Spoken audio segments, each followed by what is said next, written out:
everybody, welcome back to Hitpoint, a JRPG news show, an anime news show, a niche news show, a show where Baku and I will talk about trailers, preview some rumors. We'll be, I think, doing the opposite of those things. We'll be talking about rumors, previewing trailers, talking about anything and everything that gets us hyped, and we are hyped today for all kinds of exciting news. We stream live every Sunday evening at... Well, not every Sunday evening, but most Sunday evenings at 7 p.m. Central, 8 p.m. Eastern Time. Oh, we'll be answering... Stop lying to people, I see. Okay. We'll be answering questions and comments from super chats during today's stream at the end of the episode. Baku, buddy, how you been? Good to see you again.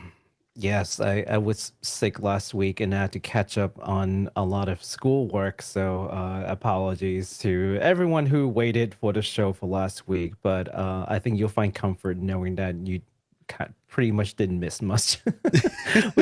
I've combined 2 weeks worth of material into a single show, and I looked at them like, wow, okay, so this is like one episode. No. We've got a huge episode ready for you this week, everybody. You're going to be so excited about all the crazy news we got to talk about. I'm extremely excited. But Baku, actually, so I think that was one half of the equation was your homework, but you were also under the weather last week as well.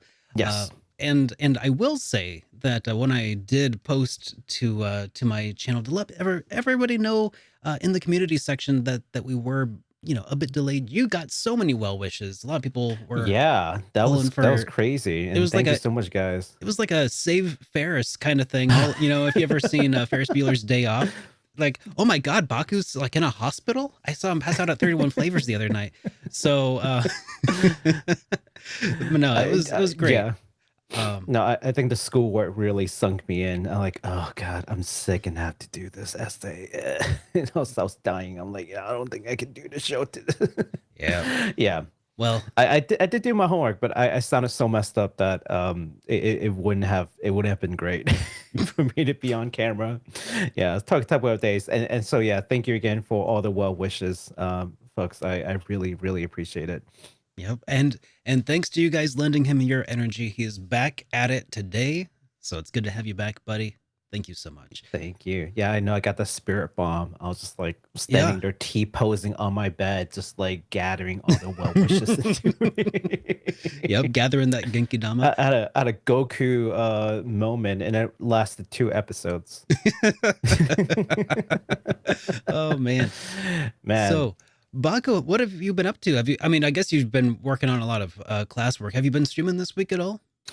I'm finally back on a regular stream schedule. Like I started off this semester kind of rough. I had to play a lot of catch up. And I spent a lot of days just not able to stream because I just realized that there's another essay to write. Like what? Yeah. No. Doing my master's right now for anyone who does not know, and it's just a lot of papers this semester, these classes. But I'm finally caught up. I now am back on a regular stream schedule. You can find me on days that aren't Mondays because that's my night class day. So I think like Tuesday through Friday are pretty game for me to play games over at twitch.tv/Baku-sensei JRPG. Right now I'm currently playing a game that actually isn't a JRPG, but it's still a really good one called Ida File Nirvana Initiative. It's a sci-fi murder mystery. Super cool. Love the story. Can't wait to see it to the conclusion. How about you, Derek? What you been up to? Well, before that, I have a really important question to ask you. Yes. When you get your master's, we're gonna have to change your name to Baku-sama JRPG? That's when I get my PhD. Baku-sensei PhD. Dr. Baku. Can I read? I would never get a PhD. Never. No, never. Oh boy, no. I'm done with school. The day that I went back to for the first class, I'm like, why am I doing this to myself? There's a reason why I was glad to be done with school. Why am I back? Why are you doing this to yourself? It's too late now. I'm like halfway through, so All right. So Yeah. I guess we'll wait to update your honorifics for a time being, I suppose. We might I'll get take there. Baku-sama any day. Okay. Well, getting back to your question about me, what have I been up to this week? Well, my heart rate has returned to normal. I think during the last week we talked about the crazy blow up of that weird episode. Mhm. It has finally come to a conclusion. It is no longer blowing up, which is great. We have another episode that is Wait, slowly. why is it great? I mean, Don't you I want mean, it to just keep blowing up? yeah. I mean, but it's one less thing like stressor in the back of my mind, you know. But Okay. But there is another Mhm. episode that is starting to gain some traction, and it is our Oh. second most longest episode of the JRPG Weekly. What? Yeah. The Hit Point episode. It was the one where we were talking about the new Armored Core. It was like 2.5 hours long, and now that one is starting to gain. It's nowhere near what it was for the other, but it's slowly Right. starting to gain some more traction, and it's just weird. And I've come to the conclusion that our viewers just like them long. You know, I think that is probably just what, and that's why we're going to have a super extra long one just for you guys today, right, Baku? You got this, How you about got the the stamina girth? today for. How about the thickness of the show? I mean, Talk about the show. the content. Yes, Sure. the content. Like, yeah, the content. Of You like content. it hot and heavy, sure. Yes. No, but seriously, I think that maybe that's part of it. Is the algorithm or something just lends itself well to our longer episodes getting a little extra attention from people. No, I think I'm okay there's a with lot that. of validity to that because, I mean, obviously, but for those who don't know, there's almost like an unspoken rule with the algorithm to try to get your regular non-live stream videos up to about 15 minutes or over. Too short and the algorithm doesn't really pick it up. It's almost like there's this like algorithm god that favors you when your videos is longer than 15 minutes. So what the thinking is that for live content, it's something like 2+ hours, maybe. Yeah. Yeah. So maybe that's what we need to aim for is even more Baku and Derek. Yeah, Well, we'll see Mr. what we, Invalid likes it long, apparently. So you let's know. just That's noted. cool. Noted. Noted. We'll just tuck that one away for later. So I have another update for you guys also because Yes. last week, not last week, but the week before last was the last week in which you could get the super cool SuperDerek Earthbound inspired hoodie, and Yes. so I wanted to just send a quick update. The hoodies are done being printed. Ooh. I finished making all of the scratch and sniff stickers. I designed them all myself and I put them all out Nice. there. They're vinyl cut stickers, by the way. They are super cool. Ooh. They are scratch and That's sniff. premium. I mean, and they're Wow. homemade also. And So they're homemade. it took like a couple of days to actually do it all. Anyways, I'm just excited to have that done. I think it'll be a while before I ever offer my own homemade scratch and sniff stickers again. But you worked out the process, right? Like you're gonna manufacture these now. Yeah, believe it or not, the weird thing is like the process has to be I actually have to do a little bit of silk screening. You know, if you're ever familiar with like silk screen or screen printing, essentially, that's what all the shirts and everything are silk screen printed. But I had to, in order to distribute the scent, the scratch and sniff scent over the stickers, right? That also has to be silk screened. Otherwise, it just like smears all of the inks and everything. So it's like a protective layer. It's a whole thing that I had to learn how to do. So yeah. Anyways, it worked really well, and I'm super excited to see the final product.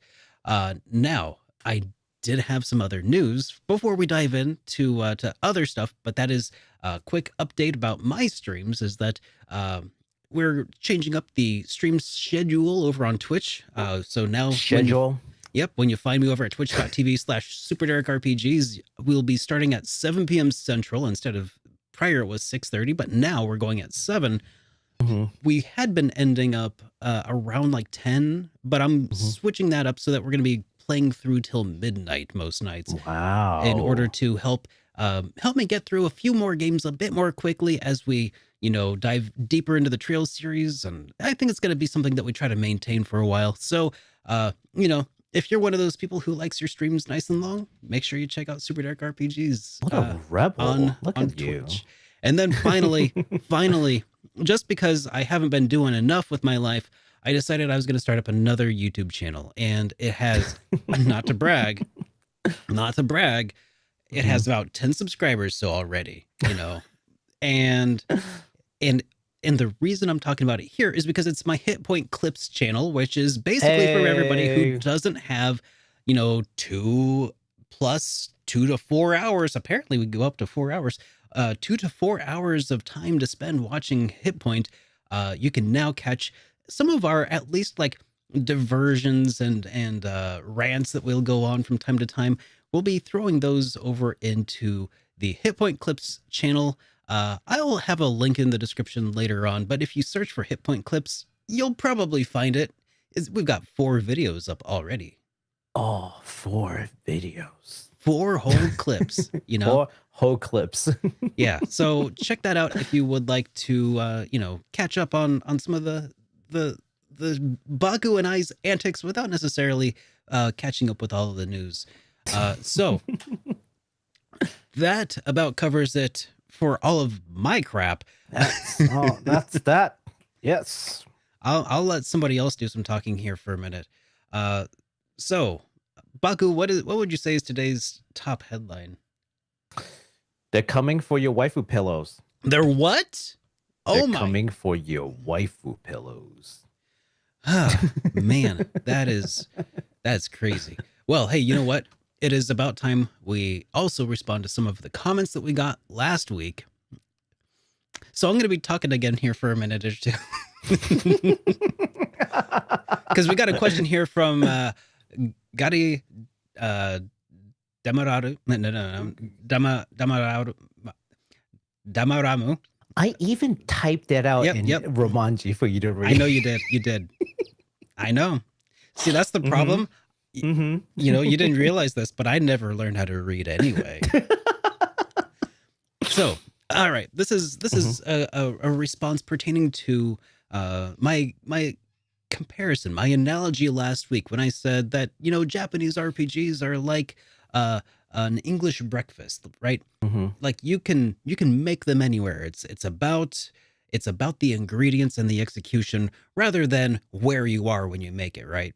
Mm-hmm. Anyways, so here's a comment where somebody decided to contradict me on my own show. Jeez, he says, "How dare they?" He says, "Hi, Derek and Baku. I love your show and watch it every week from the UK. I would like to say, and Derek, you didn't completely get it wrong, but bangers and mash is not added in the traditional UK breakfast. It usually consists of sausages, bacon, hash browns, beans, or tomato and mushrooms. Oh, and toast and sometimes fried bread. The whole bangers and mash thing is very outdated in our country and was more so used in like the 60s, 70s, and 80s. But I have not heard bangers and mash used in a very long time. I'm not complaining in any way, guys. Just informing you on the full English breakfast. And you're totally right. I even noticed this as I was saying it, because I was like, what? Because I'm no Englishman. I don't know if you noticed that. In case you haven't noticed. but as I was like trying to I was like, oh yeah, I could name off stuff that's in the English breakfast. There's beans and there's eggs. Sure. I'm sure there's eggs, right? And then I know that like for sausage, they call them bangers. I'm like, yeah, bangers. That's a thing, right? And then it's like, what goes with bangers? Mashed potato. Is that it? Anyway, so I'm like, I'm halfway through saying bangers and mash, and you can probably hear like a slight hesitation in my voice because I'm like, that's wrong. I already know it's wrong, but I'm committed. I gotta ride this through, and I just gotta poker face my way through this one. Yes, fake it till you make it. But hey. You know what? We have viewers, international viewers. We are worldly people, you and I. And those viewers, They could smell a bad Ready English and waiting breakfast to correct you in all any the second way. now. No, They got their I fingers on deserve the this. keyboard. They're like, come on, say it, Derek. I'm I gonna des- comment now. I Fun fact, deserve it. I deserve it. But hey, between the two of us, I'm the more Brit of the two. It's true. I Yeah. had a British passport. It is a thing. that is a thing that happened. That is the thing that happened. So, anyways, thank you for the correction there. Thank you so much. You know, I'm playing it up, but honestly, yeah, that was a pretty egregious error on my part. I think it's fun. So and also thank you for watching us every week from the UK. We appreciate you. Heck yeah. Next up, we got Mr. Dark Soul, who said, I'm honestly very excited for Relink to come out, mainly because so far only me and a friend have been talking about regularly. Are probably the only ones out of my circle of friends who are excited for the game. And from what I've seen recently, it's looking to be a very, very fun RPG. Yeah, I couldn't agree with you more. And as I've kind of said a couple of times, I think this is going to be like the legacy, what is it called? Platinum Games RPG, because this was still, I mean, it's not out yet, but whatever they have done on their part, the action gameplay that's done prior to this new like management of Platinum Games, which gave us the notable games such as Babylon Fails. That's from the new management of Platinum Games. Yeah. But this is Bayonetta. This is like a time capsule, basically, of older Platinum Games development style before it was corrupted, you know, by the dark ones.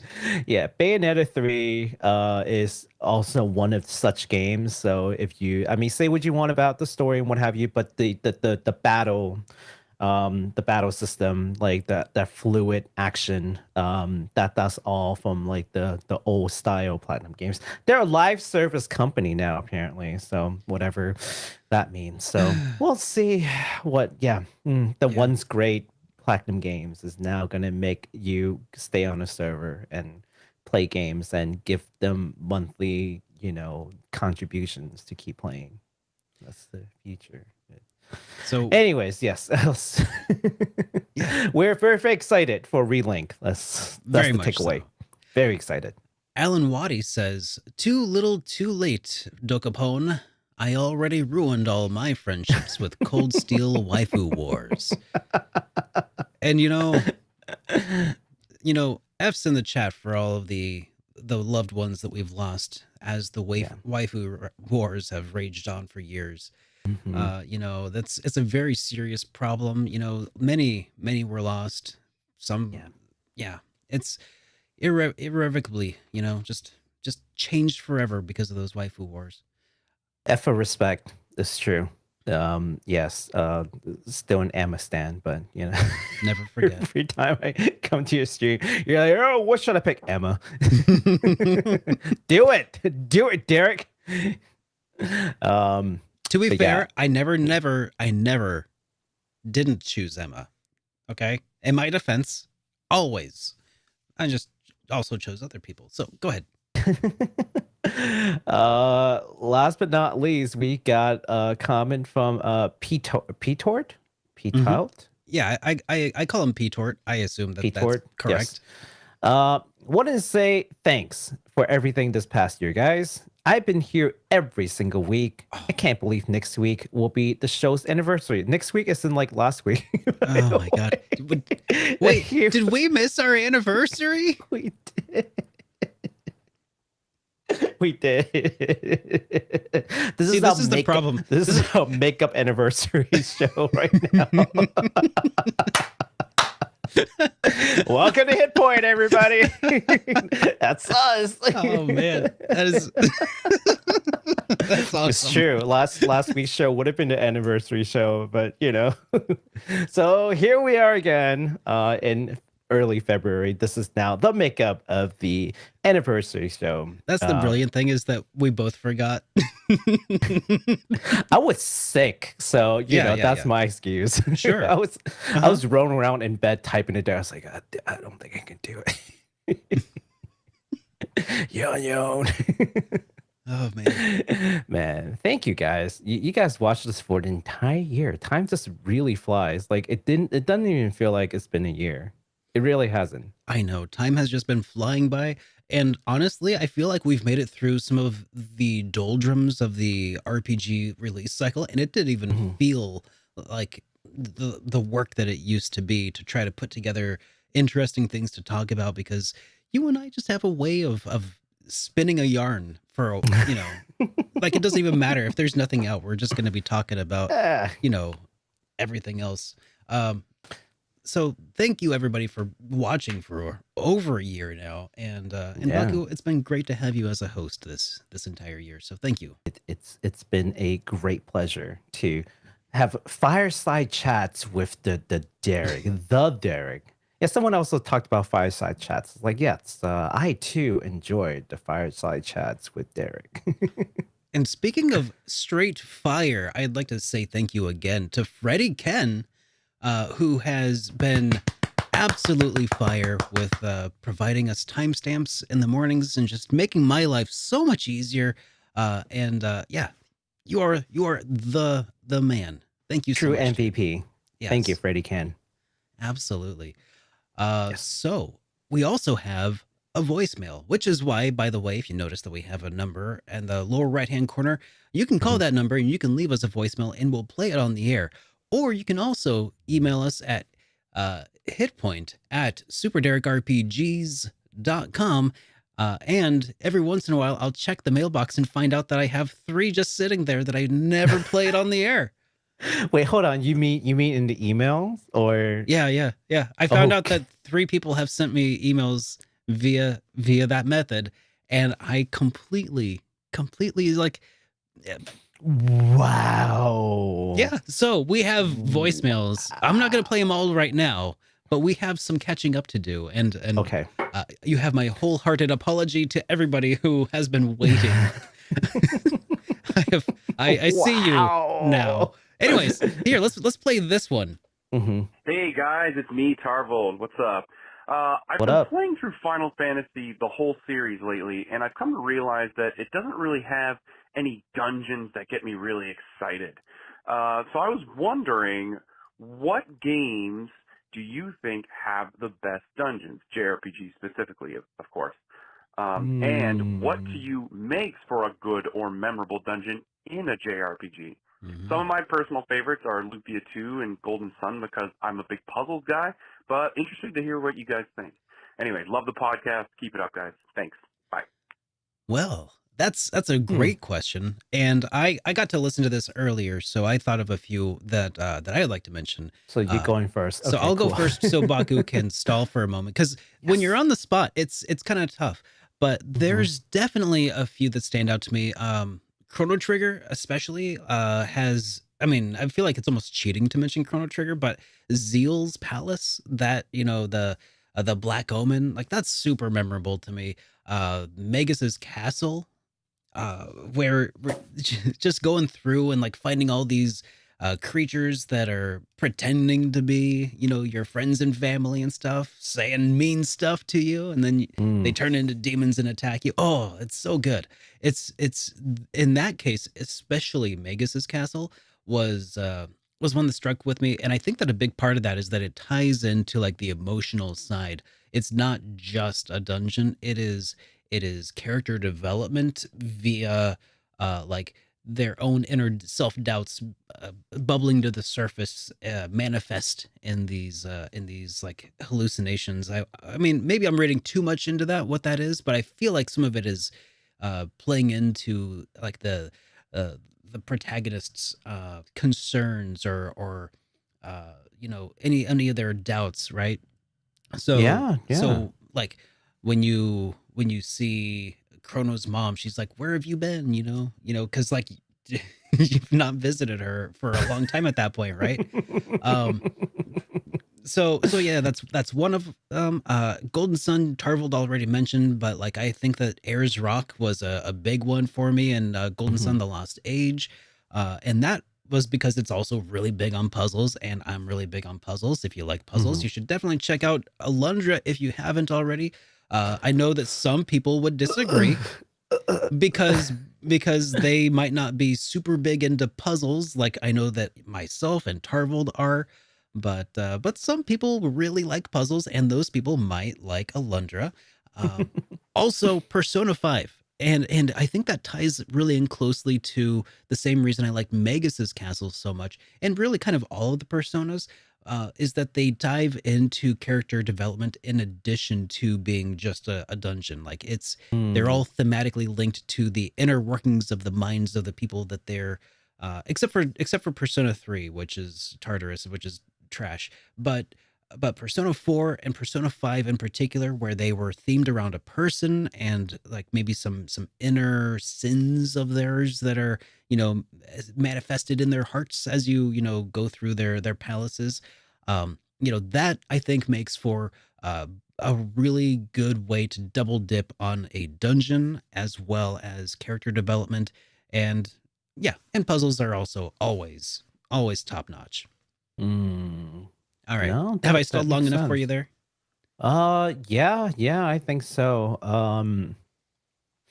So I think the first dungeon the first game that I would probably say the dungeons are very memorable for me would be Trials of Mana, the original Oh. game. Mm-hmm. Every dungeon has a very defined theme that kind of goes along with like the area and the spirit that like inhabits the place.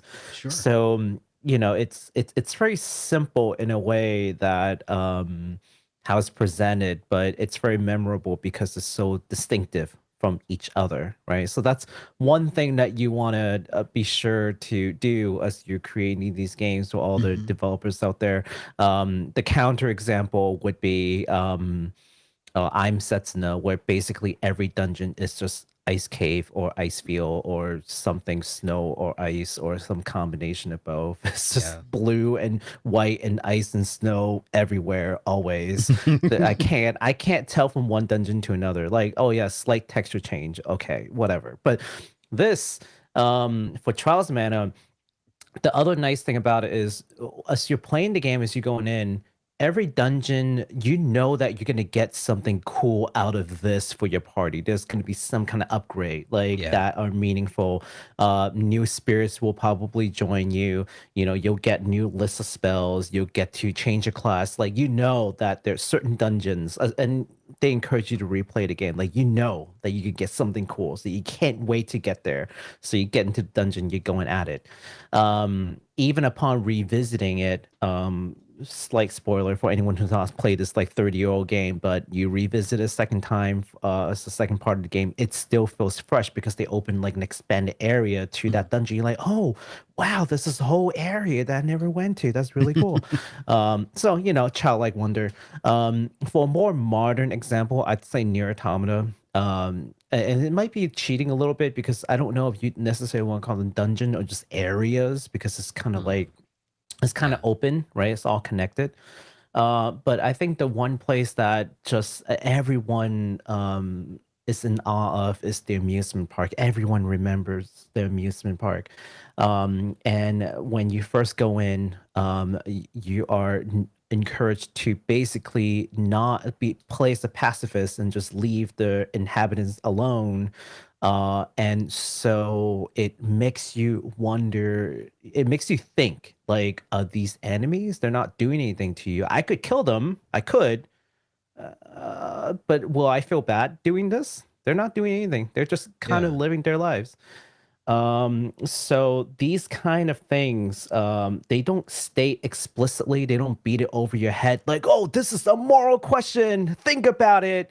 But it's like built in, it's natural. You go in and you can't Yeah. help but ask yourself, these enemies, they look exactly like the ones that we fought before, but they're not attacking me, they're not doing anything. Should I just leave them alone? And then subsequently, when you come back to this area, things change and you behave a different way. Let me just leave it at that because the game is still relatively new and I don't want to spoil people. But let's just say that there's certain impact when you revisit these areas and it changes dramatically and it makes you think back to your previous choices and it makes you think like, did I make the right choice? Yes or no? Would I have changed my decision knowing what I know now? In very subtle ways, and I love it. All right. Yeah. So thank you so much for that awesome question, Tarvold. And Thank you. if you now you at home have any burning questions, you can send us a voicemail at 785-337-3805, or you could send us a voicemail recording to hitpoint@superderekrpgs.com, and we will find them this time. But if you have anything that cannot wait that long, you can also throw us a super chat, and we'll be responding to all super chats at the end of the episode. So make sure you keep an eye out for that. But that is it for comments from last week for now. So let's go ahead and dive into our next section, which unfortunately is delays. Yeah, let's start with the bad news first. Yeah, let's just get this out of the way. And this started off as the top headline, and I called it the unending wait for Loop 8 because Marvelous have announced via its Twitter that Loop 8 Summer of Gods will be delayed from the 16th of March until June 6th, unfortunately, for the worldwide release. The company has stated that the delay is so that the team can improve the overall quality of the game. Yes. So, hey, that's cool. I'm good. I'm good with that. Please let us enjoy this game when it comes out because it looks so good. And I really want to be blown away by it when we do get a chance to play it. That's right. Now, we also do have a new release date trailer that accompanied that bad news. So there's some good news. Do you want to take a look at this trailer? Let's do it, Sarah. Let's go. All right. Here, let's set this up here real quick. Now, let's make sure everything works because this is it's been 2 weeks. This is Ashihara Nakatsu. A nice little town. You'll be living here from now on. Okay. I'm sure everyone's already heard a lot about you. Word travels fast. Some voice acting. It's starting today. Not too bad at all. The art looks good. Our school has some very unique. Yeah, some random enemy waifu, unexplained, but okay. So you're the new guy everyone's been talking about. I think the protagonist runs like weird, but I hope they fix that. The VA, I'm enjoying it quite a bit. I know that some people, aren't into English VA. Oh my god! But for a streamer, it's a godsend. So bad. We've almost finished getting you settled in here. So tomorrow onward, it's all up to you. I really want them to fix the running animation. God, this drives me crazy. Yeah. I mean, it doesn't strike me as being unrealistic. No one runs like that. No one runs like that. Maybe I run like that, Baku. You ever think of that? have you ever stopped to consider that maybe there are some strange running people out there? So exciting. Maybe that's why I hate running. You ever think of that, Baku? Oh my god, I've seen some really bad running animation from Japanese games. Like the girl running animation, the worst. They just like kind of run like this, and I'm like, no one runs like that. No one runs like that. And this is kind of like the other, like the equivalent. It's just. So I have seen, as an RPG veteran, I have seen worse run cycles. Suikoden 4, for instance. Have you played Suikoden 4? I have not played any. Oh, you should give it a go. It's a lot of people give it a lot of flack for being different. It's definitely one of the black sheep of the series. But it was also my first introduction to the Suikoden series. Oh, really? And it has a really funny run animation, and I think I got a fan theory about why that is, but I think I talk about it in my full review. So if you want check that out, check it out if you want to yes. you want to see more about that. But anyways, yeah, I think that trailer looks super cool. Yeah, The run animation, maybe it's I don't know.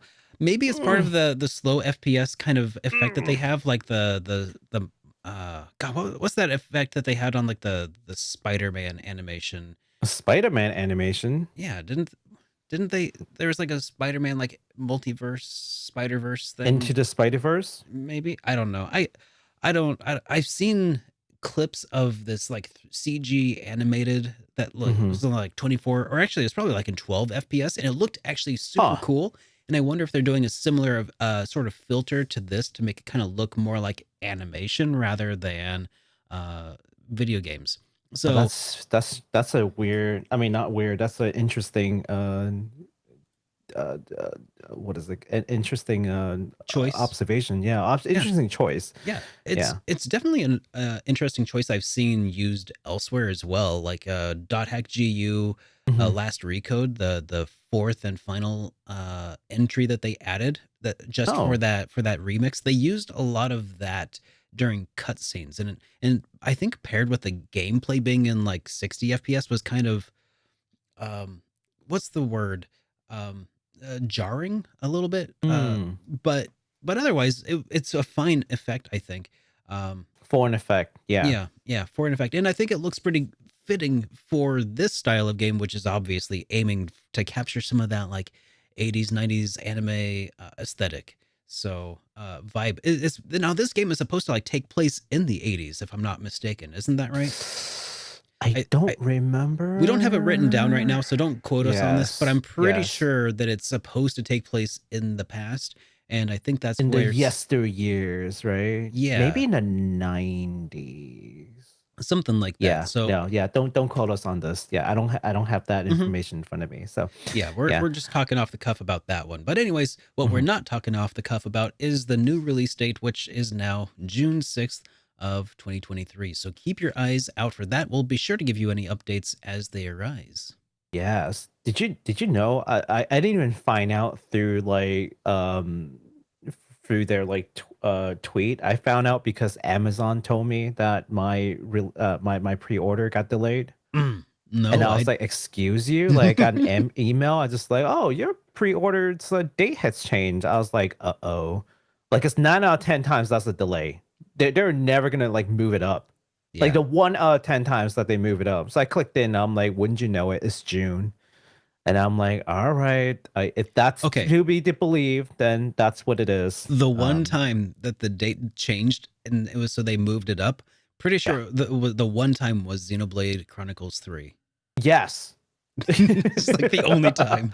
That 1 out of 10 time was Xenoblade. No, that's the one time out of infinity. Like how many games have released so far? Like tens, hundreds of thousands. That's true. That's true. We're moving this forward. This is like, it's just wrong. That is so weird. Anyways, hopefully that'll happen again soon. But anyways, that's it for Loop 8.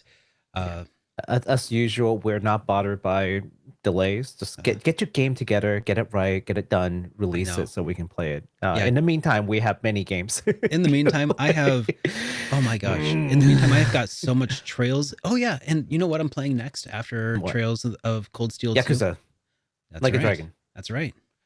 You know what I'm playing next? What's that? Not Trails. No.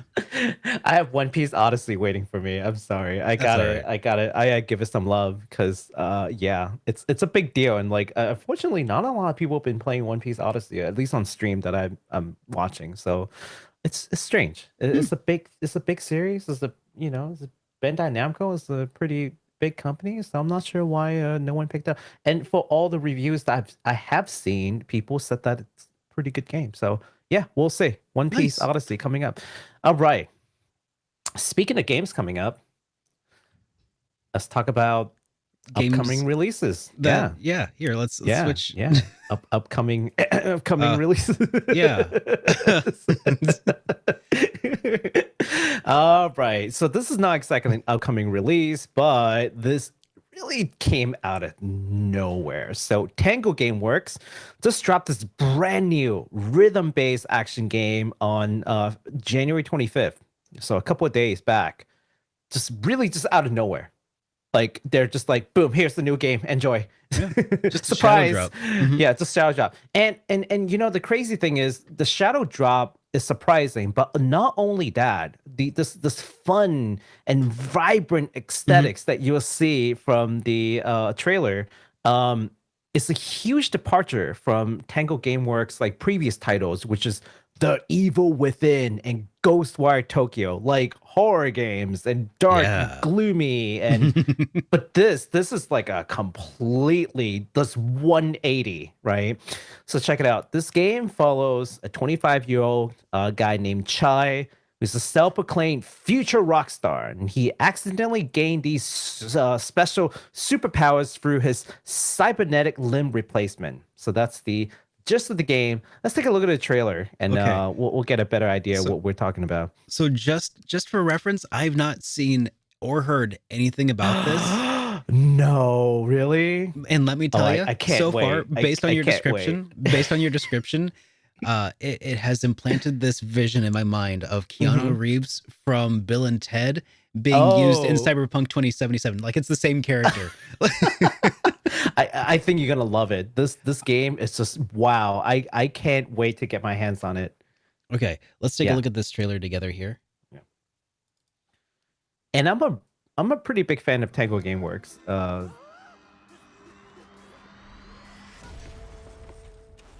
you hearing the music?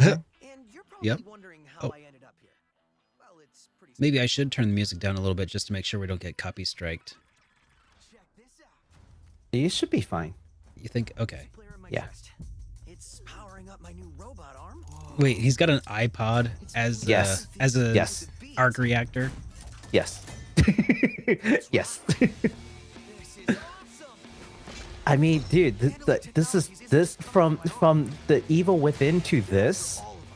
You know, maybe that looks like GLaDOS in a way. Anyways, maybe this is like, you know how we sometimes as players need palette cleansers? Oh yeah. Maybe this is a game development sort of palette cleanser for them. Just to sort of. We'll take down this company. So apparently this game was developed, alongside Ghostwire Tokyo. Yeah. Yeah. So I mean, they've been working on this for years. It shows. Yeah. Okay, that's definitely a copyrighted song. That's definitely the Black Keys. We can't hear it. We can't hear it. Nope. Yep. No, I know. Cannot hear the song. So I'm turning it way down. Yep. I mean, I love the Black Keys. They are super good, but yeah, it's like I definitely cannot play that audio during the stream. So I'm just gonna turn that way lower. But yeah, you know what else this reminds me of? I don't know what the rhythm-based component plays like, but of course I hear great things. I've heard people really enjoy this game. Of course. Oh yeah. They're like, this game is so much fun. It reminds me a little bit of like Jet Set Radio. Yes. And I love that. Except, no rollerblades. That maybe they should add rollerblades in the sequel.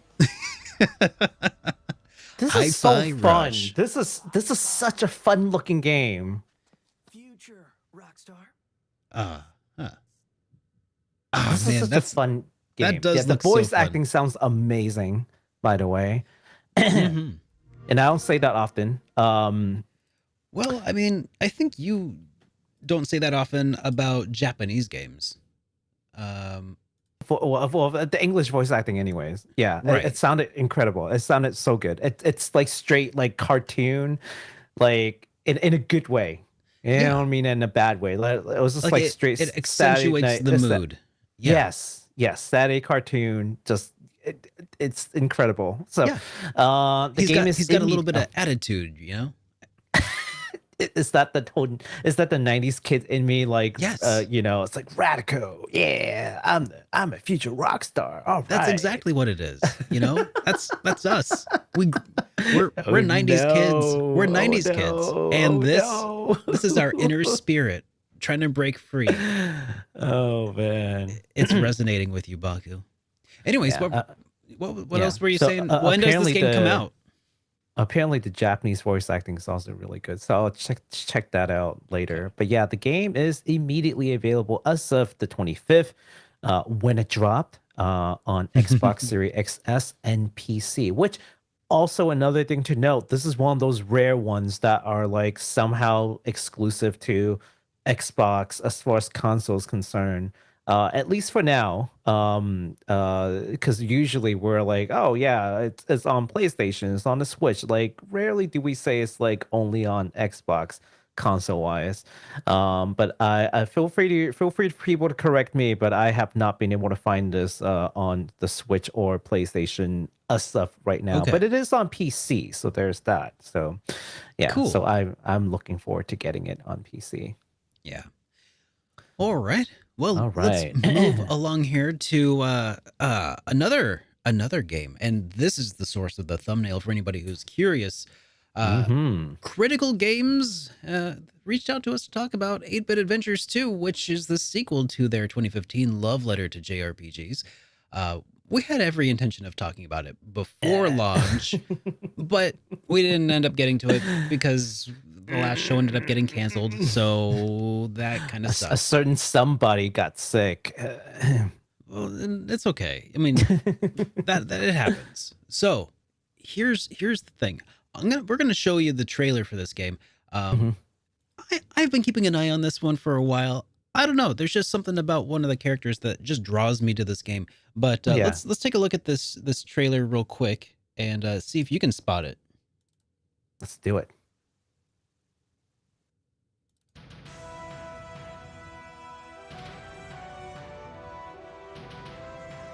Man, it's got just like NES written all over it. It does. A little bit of Super NES during combat, somewhere in between, which is more fine by color. Me. Yeah, you know, more color. You know what it kind of has? A little bit of that turbo graphics. Look, it's Final Fantasy VI. Oh, Earth tore asunder, right? Just things just ripping apart. Hey, spoilers, man. That game's only 30 years old. But yeah, it's kind of reminds me a little bit of Turbo Graphics, where it's 8-bit, but it's also got the expanded color palette. You're right. Oh man, I like the saga slash saga kind of battle. Saga, yeah, not romancing saga, but like saga. Oh, okay. I'm really digging the music, beautiful. By the way. You and I had the same thought at the same time. Yeah. Musically, visually, this looks like a pretty awesome powerhouse of a game there. Yeah, there's just something about one of those characters that caught my eye. The guy in the center. I can't help that hair. Just you think about that? No, it couldn't be. That couldn't be it. So, yeah, you'll definitely want to make sure you guys check out Critical Games 8-Bit Adventures 2. Josh, the lead developer of the game, has kindly informed us that the game will be roughly about like 30 to 40 hours long, depending on how many of the side quests you choose to pick up, with several of these quests being adding to like the narrative content of the final dungeon. So yeah, that's super exciting for me to hear, by the way. Yeah, and it looks like he might even be hanging out here in the chat. Hello. It could be. Says completely unintentional but fun coincidence. Who knows? So if you guys got a question about the games, the dev is in here right now. So fire away, Please do. Now, I will say that the game is immediately available as of the 31st of January on PS4, PS5, Xbox One, Xbox Series S, X, Switch, and PC via Steam and Good Old Games. I have also, just to throw this out there, I have every intention of putting out my own video talking about this game here pretty soon specifically, but not yet because I'm still really backed up. So me too. I'm like, thank you for reaching out.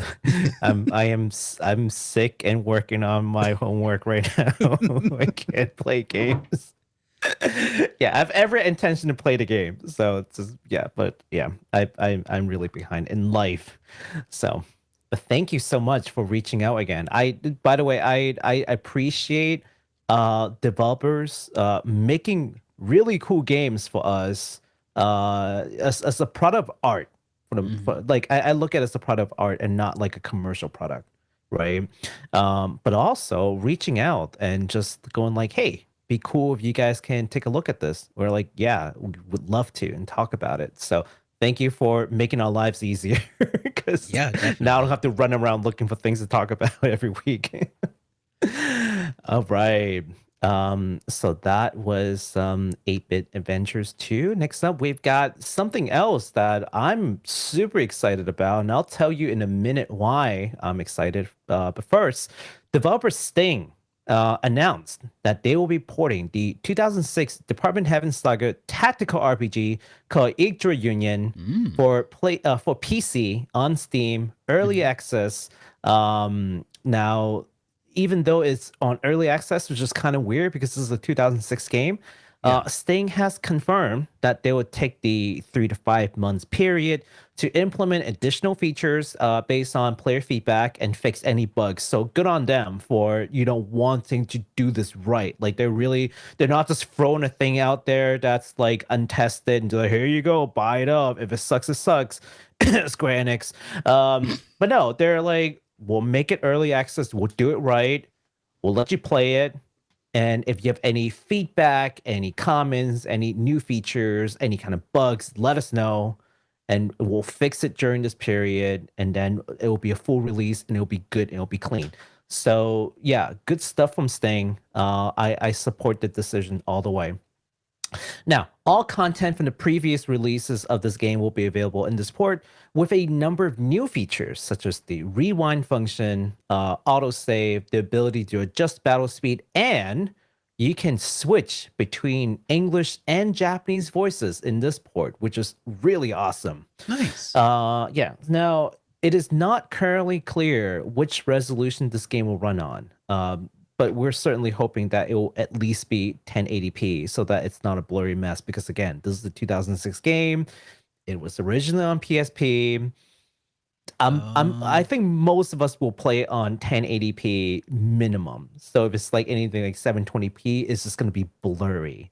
We're not saying 4K, right? I will say I would probably prefer to play it in the original resolution and have it be super sharp rather than have it be like smeared over, Oh, like, yeah, absolutely. Or at least the option to toggle between the two, because getting like super sharp pixels out of a PSP isn't exactly the easiest thing in the world. I can do it now, but it's tough to get really good signals. So if even they just stuck with the original, I would honestly be okay personally. Well, so and the reason why I can't say for certain is because they don't have a release trailer that I could find, but they had, and the most recent port was on the Switch and only in Japan, and I found that trailer.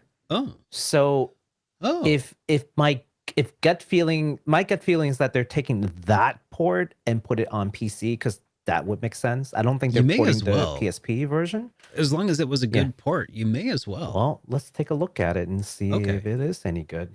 All right, yeah, let's take a look at that here. And that's why there's that snap, and that's why it's in Japanese. This is the most recent port video that I can find. So this is Yggdra Union for Switch, but we're talking about a port that might be of this version coming to PC. It's complicated, but that's why we're watching this one. And it does look relatively high res, at least here. It looks pretty clean to me. Yeah, the other video that I was looking at was 14 years ago. Yeah.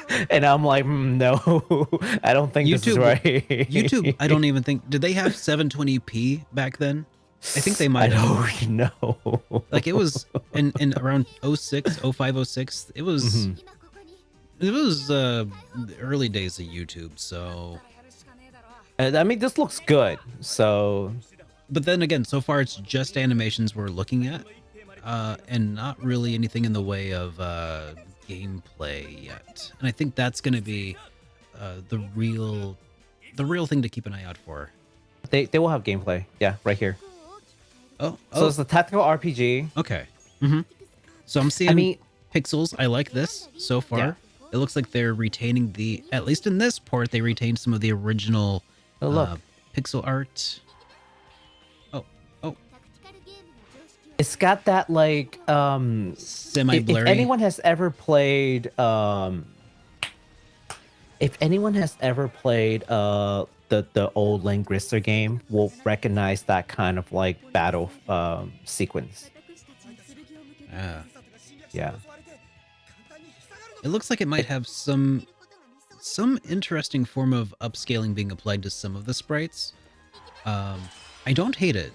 It kind of reminds me a little bit of what they did with the Tactics Ogre Reborn, where it's not like 2xi, but it's almost like they just added more pixels to the pixel count, but only like doubled or something. It's interesting. I don't mind it. Okay, so for anyone who has never played this game before, never heard of like Department Heaven like games. So there are a couple of games in the series. Each of the game plays different. This is the strategy RPG one, like kind of tactical. And then there are other games like Rivera, which is I believe it is the first in the series that is like a typical turn-based RPG.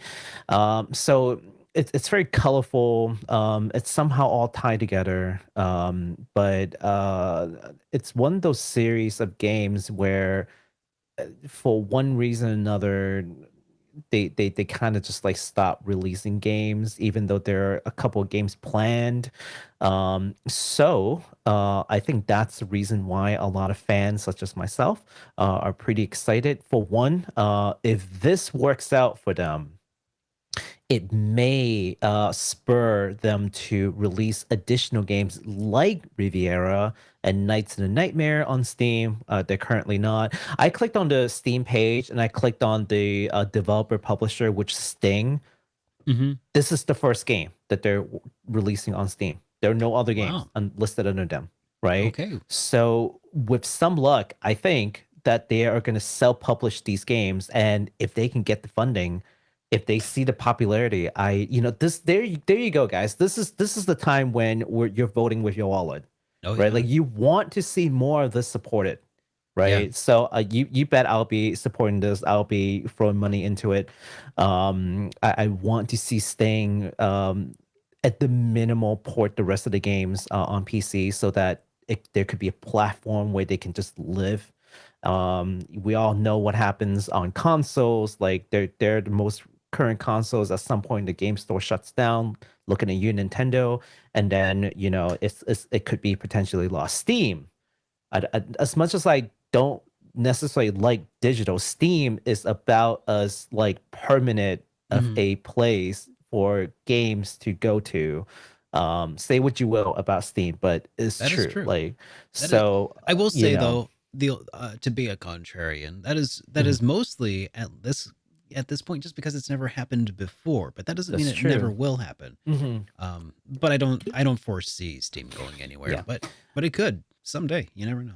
I'll take an additional way to play it than one less way to play it any day. And hopefully that can introduce these games to more fans. Because let me tell you, Yggdra Union is one of the funnest. Is funnest a word? Most fun? So the most fun tactical RPG I've ever played. It's so much fun. It's very challenging, but it's super fun and it's super rewarding. If you like tactical RPG, definitely check that out. It's one of the lesser known ones too. So this game will be available actually in a couple of days on the 6th. So actually tomorrow, not even a couple of days, tomorrow. It'll be available tomorrow on the 6th on PC via Steam. So check it out. I'll be getting it like day one. Easy. Sweet. Yes. All right. Well, we have some new game announcements to go through, starting with this one from Grimorio of Games. Yeah, they've just launched a Kickstarter to help fund their upcoming title called Sword of the Necromancer Revenant. If this sounds familiar to you, it may be because we covered this game when it was first announced some months ago. This is a sequel to the 2020 roguelike game called Sword of the not Necrodancer, sorry. Sword of the Necromancer. This new title will support local co-op play and also feature a city builder mode that is reminiscent of Dark Cloud. And we have a trailer for that as well. Do you want to take a look? Yes, do it. All right. Yeah, so Sword of the Necromancer was like a 2D roguelike. And I think they're basically taking that and turning it into a 3D action game. Yeah. Yeah, like that. So I think it's kind of ambitious. I think they're taking the same characters more or less, and just putting it into a 3D plane. It looks a lot like 3DS games. I was thinking it looks kind of PlayStation 2-y, you know, especially with the yeah, oh, little dark cloudy. GameCube. Yeah. Yeah, I could see. I could see a little higher, a little sharper than PS2. So yeah, GameCube. Yeah, I think. I dig it. Oh yeah. That is. Yeah, there's the city builder kind of game. Oh look, you just put down a forge. Oh my goodness. Looks fun. You guys trying to get me excited for this game? Because that's how you get me excited for this game. If you, and there's local co-op. I'm a big fan of Dark Cloud 1 and 2, and I world building listed there on purpose.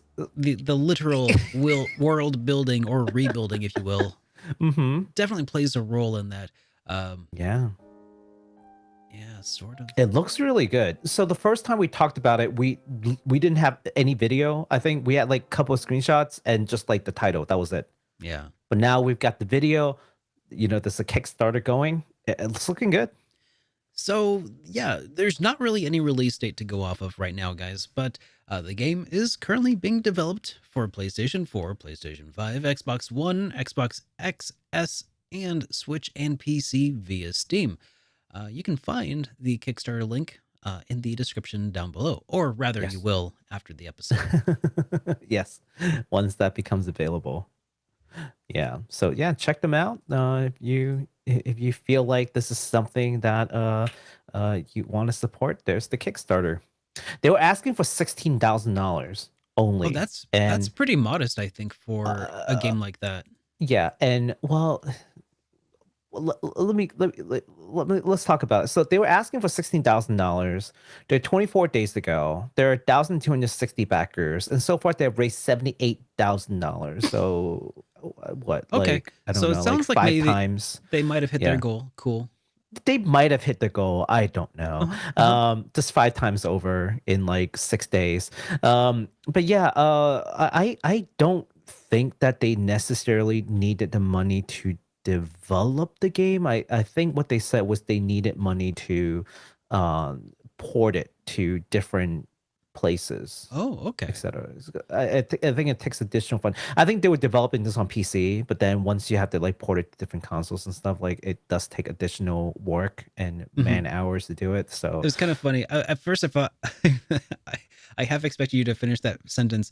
So they say they don't need the money to develop the game. They just need it to like eat and pay rent while they develop the game.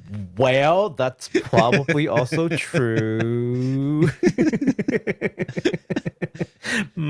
So anyways, sorry, don't mean to derail, but I thought that's where you're going with it. No, but anyways, they are on the stretch goal right now. It is funded. I think I honestly I think the reason why they're doing this Kickstarter is in part because they do need money, but also in part they want to be able to, really make it the best that it picked can up.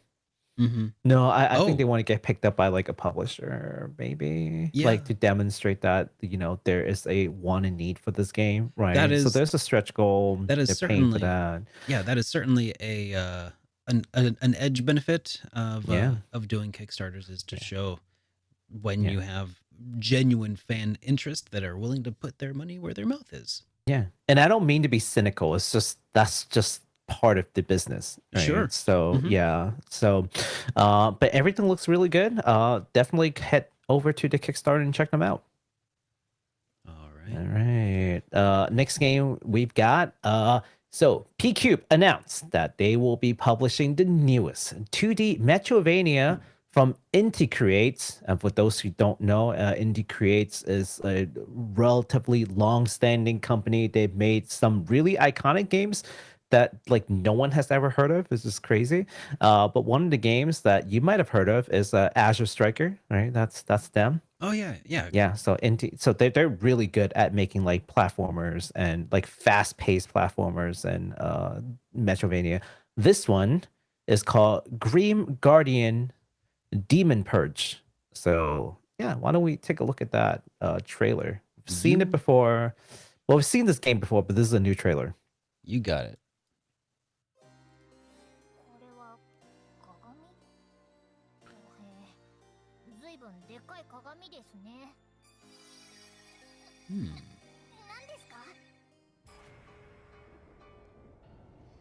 A demon's castle looms.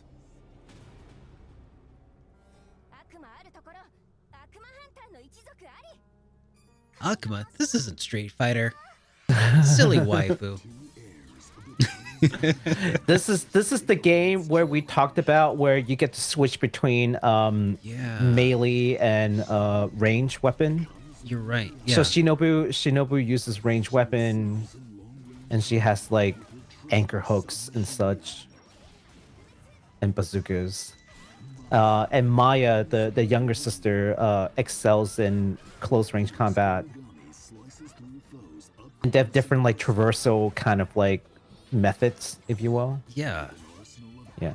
Are they traveling together in a way that like you switch between them? Yes. Or, okay. You can switch between them. It looks really good. The action is just like as you expect from Inti Creates. Super smooth, which is extremely like important when it comes to these kind of platformers. Yeah. Like if it doesn't feel good, you don't get the speed element, it feels like sluggish, it's not fun. That is very good looking. The pixel art looks really good. Like if you're a fan of Metroidvania, like actually not Metroidvania, but Castlevania, I think you'll be right at home with this one. Yeah, specifically Castlevania. Specifically the later the iterations. Boss battle looks pretty difficult too, which Symphony is of the Night. Yeah. It's got that nice gothic kind of feel to it. Oh man, it sure does. Castle darkens the land. Two sisters challenge its halls. Yeah, you know, I've never really gotten into Castlevania games. I should though. I feel like I want to. They look so cool, you know. But yeah, I'm not. They big also on look it. really hard. I don't know if I. They are hard. Part of me is just like, do I really got what it takes to embark on that, or should I just stick to my turn-based stuff for now? So you know what? Like there are certain games that will make you fight a boss over and over and over again. I'm looking at you East and I'm looking at you Souls, right? These kind of like Metroidvania kind of game, like Mega Man, for example, or like platformers, like they pretty much do the same thing to you, right? Like they're gonna make you try to remember the boss pattern and make you do it over again. The thing that I prefer in these games over something like Souls is that like because it's so fast paced, like I don't like, even though I'm like doing it over and over again, at least it's not taking me like 15 minutes like a boss, right? Shorter attempts rather than like shorter attempts, repeat, learn fast, get it done, move on. Like Souls is like it's relatively sluggish to me, and then you die and you're like, I just lost like 10 minutes. I was so close. I gotta run back to collect my corpse and then all that. That said, I still love Souls, but still, I get you. I'd rather do like a Mega Man like repeat on boss, right? So again, this game is called Grim Guardians Demon Purge. And for the few degenerates here who recognize the sisters from Galgun Double Piece, you're in fact correct. They are in fact Shinobu and Maya from Galgun Double Piece. God, you degenerates. The fact that you recognize Galgun characters, I question you, but also question me because I recognize them too. Anyways, the game will be releasing digitally on PS4 and 5 and PC on February 23rd. So at the end of the month, pretty much. Physical release for PS4 and 5 and the Switch will be coming in spring 2023. So if you're a physical collector, wait until a little bit later. We'll let you guys know when it's available. And as well, speaking of collector, there is a collector's edition with an acrylic standee and art book that will be available for early summer 2023. So look forward to all that fun stuff. All right. Moving along, we've got another bit of news that almost... Oh, were you going to say something? No. Okay. That I almost put into the thumbnail as well, because this one's pretty exciting, and it's been catching my eye for a while as we've been talking about it. This is the upcoming Chinese martial arts RPG from Spiral Up Games. They're the publisher and being produced by Swordsman Studio that just got a new trailer for their demo. So this is Wandering Sword. Let's take a look at the trailer here. Super excited for Wandering Sword. They're not even remotely shying away from looking like Octopath 100%. Like they're not even, no hiding it. Why bother? Yeah, why bother? You would only dilute the experience if you did. Yeah, but just it looks lean great. into it, push the style further forward. Yeah. What I'm excited for is to see the battle system, right? Because you know, that's where you can really be creative, right? I get the aesthetics, and like I don't really care that you're taking the aesthetics, right? Sure. But the battle is where you can really set yourself apart, and that's what I'm really looking forward to seeing, how they will set themselves apart. Yeah, and they definitely appear to be doing so based on what I'm seeing. It looks like a tactical sort of combat system. And if you want to know more about it, keep your eyes peeled, because I'll have a video talking about this game and the demo very soon. Very soon. You know. Oh, look at that! Look at that level up! Look at that skill grid. The different martial art style.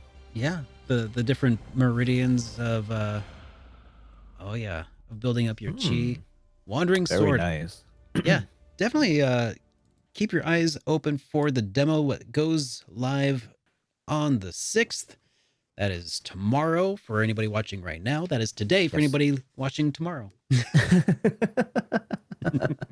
Yeah. Now, we don't have an exact release date for this game. It's being developed for PC right now. The demo will be available. Actually, it's starting to be available on the 6th, but it actually does continue on through I think November, actually. Okay. Yeah. I do believe that is that was clarified on their Twitter account when people asked about that. So so it's being released, the demo, as part of the Steam Next Fest, which goes until the end of the 28th, but this will be available continuing on beyond that deadline. So don't worry too much about that. We'll have additional info on this channel for you tomorrow, and I highly recommend you keep an eye out for that video, because it contains information you will want to know. I promise you that. But I cannot say anything further for the time being. Special information. Very special information. Yeah. So you know what's interesting to me, and this is not a call for pitchforks, but I remember when what is it called? When Genshin Impact first came out. There was this crazy like uproar of people just saying like, "Oh, you're just copying Breath of the Breath of the- Wild. There was a dude who and- smashed his PlayStation 4 in protest in China because he was insane. and he was Chinese also, but he was pissed because Yeah. he felt like they were doing a disservice to the Chinese developers by Right. being paid by Sony to help develop this game. Like that was one of the reasons that they were at the conference, was like Sony was helping fund some of its development or something. Mhm. And they're like, why, I don't know. They were pissed about that. Yeah. But anyways, Yeah. but But- now I don't care. I think that, visual aesthetic is Mhm. something that you iterate upon. Like, don't just steal it. Like, don't rip graphics straight Mhm. out and put them into your game, but make changes, make it special, make it your own, and move it forward as a Mhm. whole. Yeah. Push the envelope when you do it. Yeah. So again, this is not a call for pitchfork. I think the pitchfork was like stupid to begin Yeah. with. It's just interesting to me that we don't get the same reaction with this.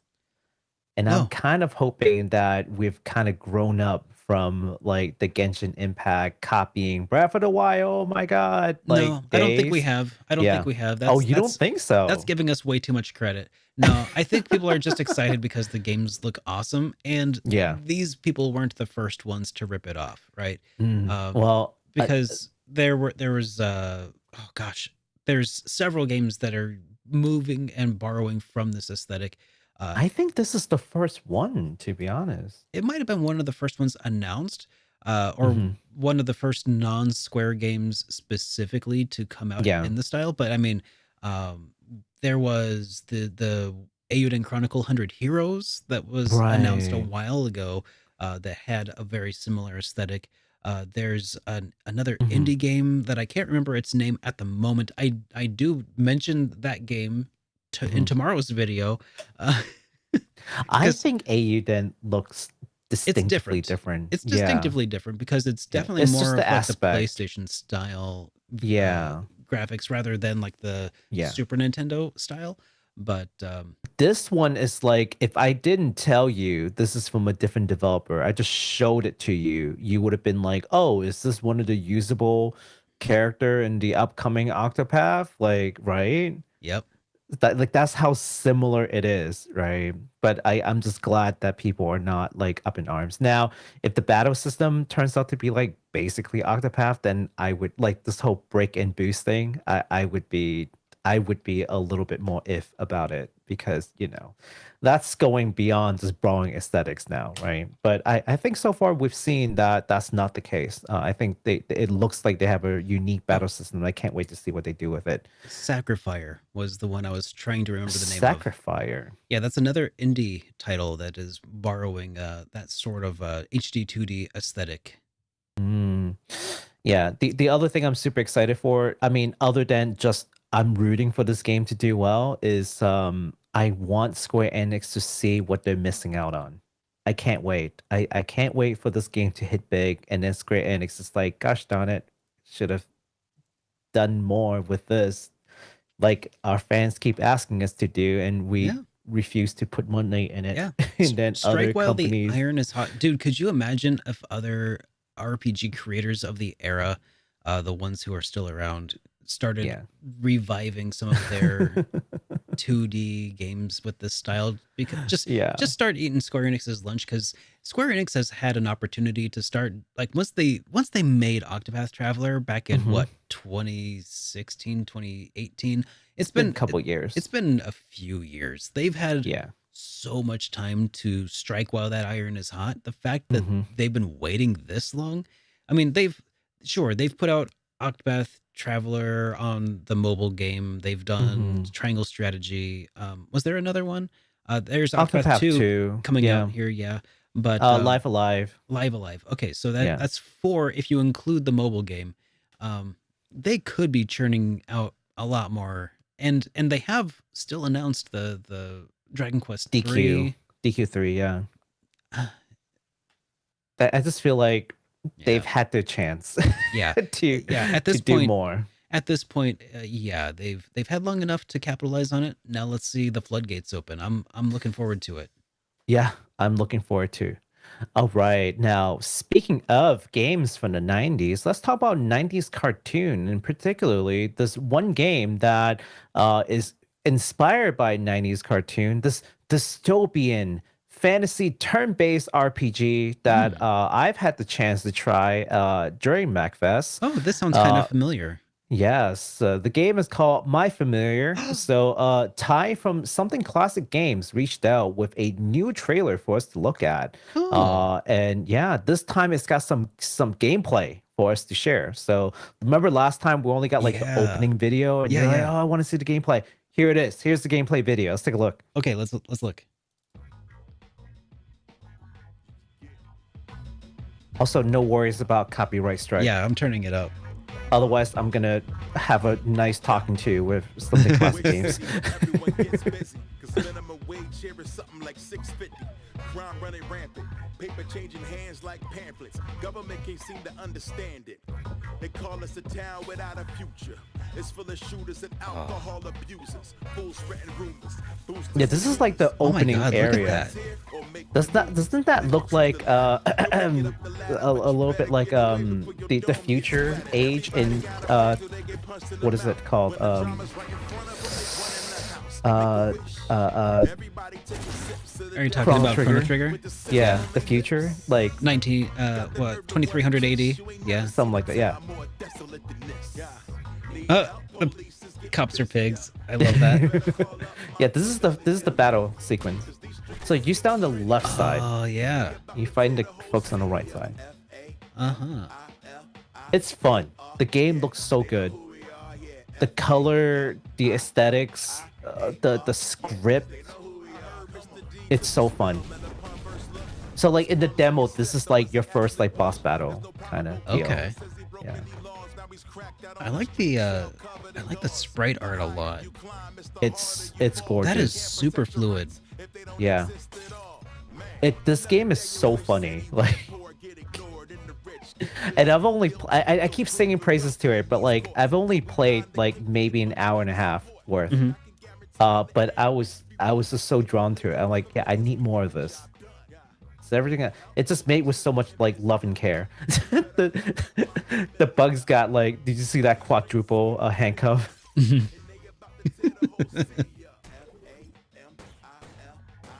Yeah, this is the battle. That's cool. And I still love that CRT effect that pops up, the scanline effect when you're like in a menu. Yeah, man.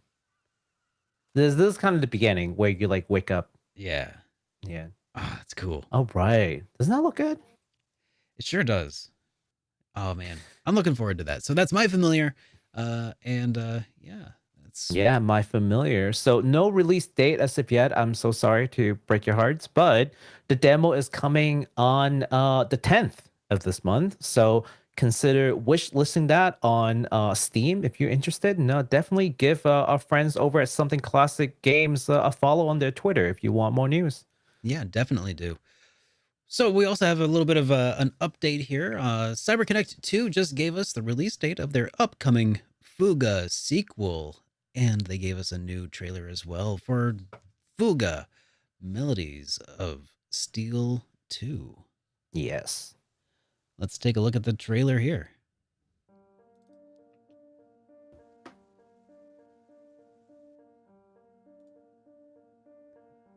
Yeah, I've heard such really good things about the original Fuga Melodies of Steel.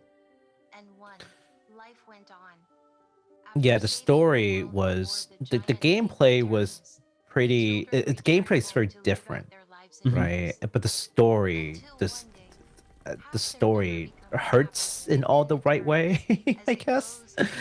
But it also has a very satisfying conclusion, from what I've seen. Oh, look, new characters! Hey, the crew returns from the previous game. You know, I'm really glad to see that this is getting another shot. And because there was quite a bit of discussion how this game, when they released it, the original did not do super well in the funding department. So but it's clearly a work of love, you know, and it looks like this is going to be definitely one that you'll want to check out. If it looks like it might be up your alley, definitely give it a look. After a child's life force is extinguished, they become incapacitated. This provides an alternative to using the soul cannon, which Oh, not again, not again. Not the seed again. The newly introduced judgment system ensures that each choice made To make choices, of course. I don't like making choices. Just kidding. It's making choices. Empathy and resolution. Probably has to do with the ending. I don't know. Part of this reminds me of like Breath of Fire series. I think it's a lot of the anthropomorphic characters that does that though.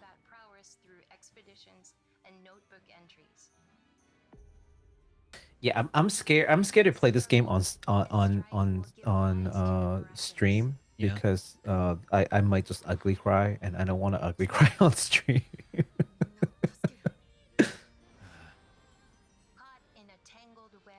I've been meaning to actually take a look at the original. Maybe I should now that it goes on sale every now and then. I have a copy actually. I just need to do it. I just need to try it. I bought it some time ago. It's just sitting in my Steam account. Yeah, that's kind of my situation too. Yeah. Looks really good.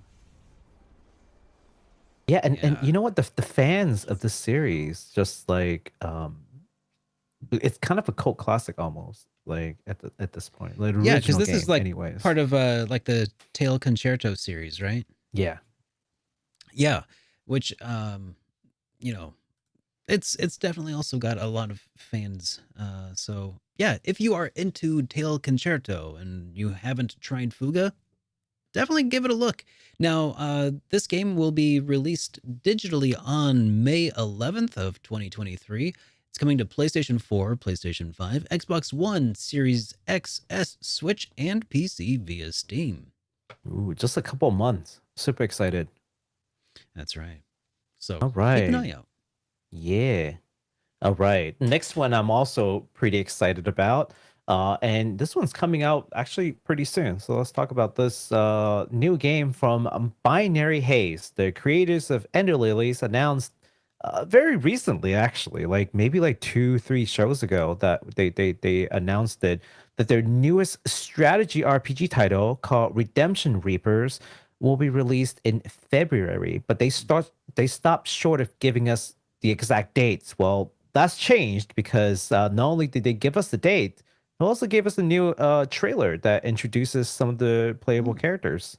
All right. Now, so before we take a look at that trailer, I do want to note that even though the company is relatively unknown, they've released like one game, and that game was great, by the way. Ender Lilies is fantastic. I've said it multiple times. But this new game actually packs some like serious star powers, right? So check this out. They're working with the Fire Emblem series director, Masayuki Horikawa. Metal Gear Solid scenario writer Tomokazu Fukushima is on the payroll. And last but not least, the Bayonetta series composer Rei Kondo is also on this team. So yeah, little known company, lots of veterans works on these games. I think I've mentioned it too before. So let's take a look at this. Okay. Yeah, let's definitely. Yeah, because I got interested in it because Ender Lilies was a kind of a shadow drop. Like no one really talked about it. And then I found it, accidentally played it. I'm absolutely just like enthralled with the quality. And so I did a little research on like who the heck made this. It can't be like a fly-by-night like tiny company. There's no way. This is way too polished.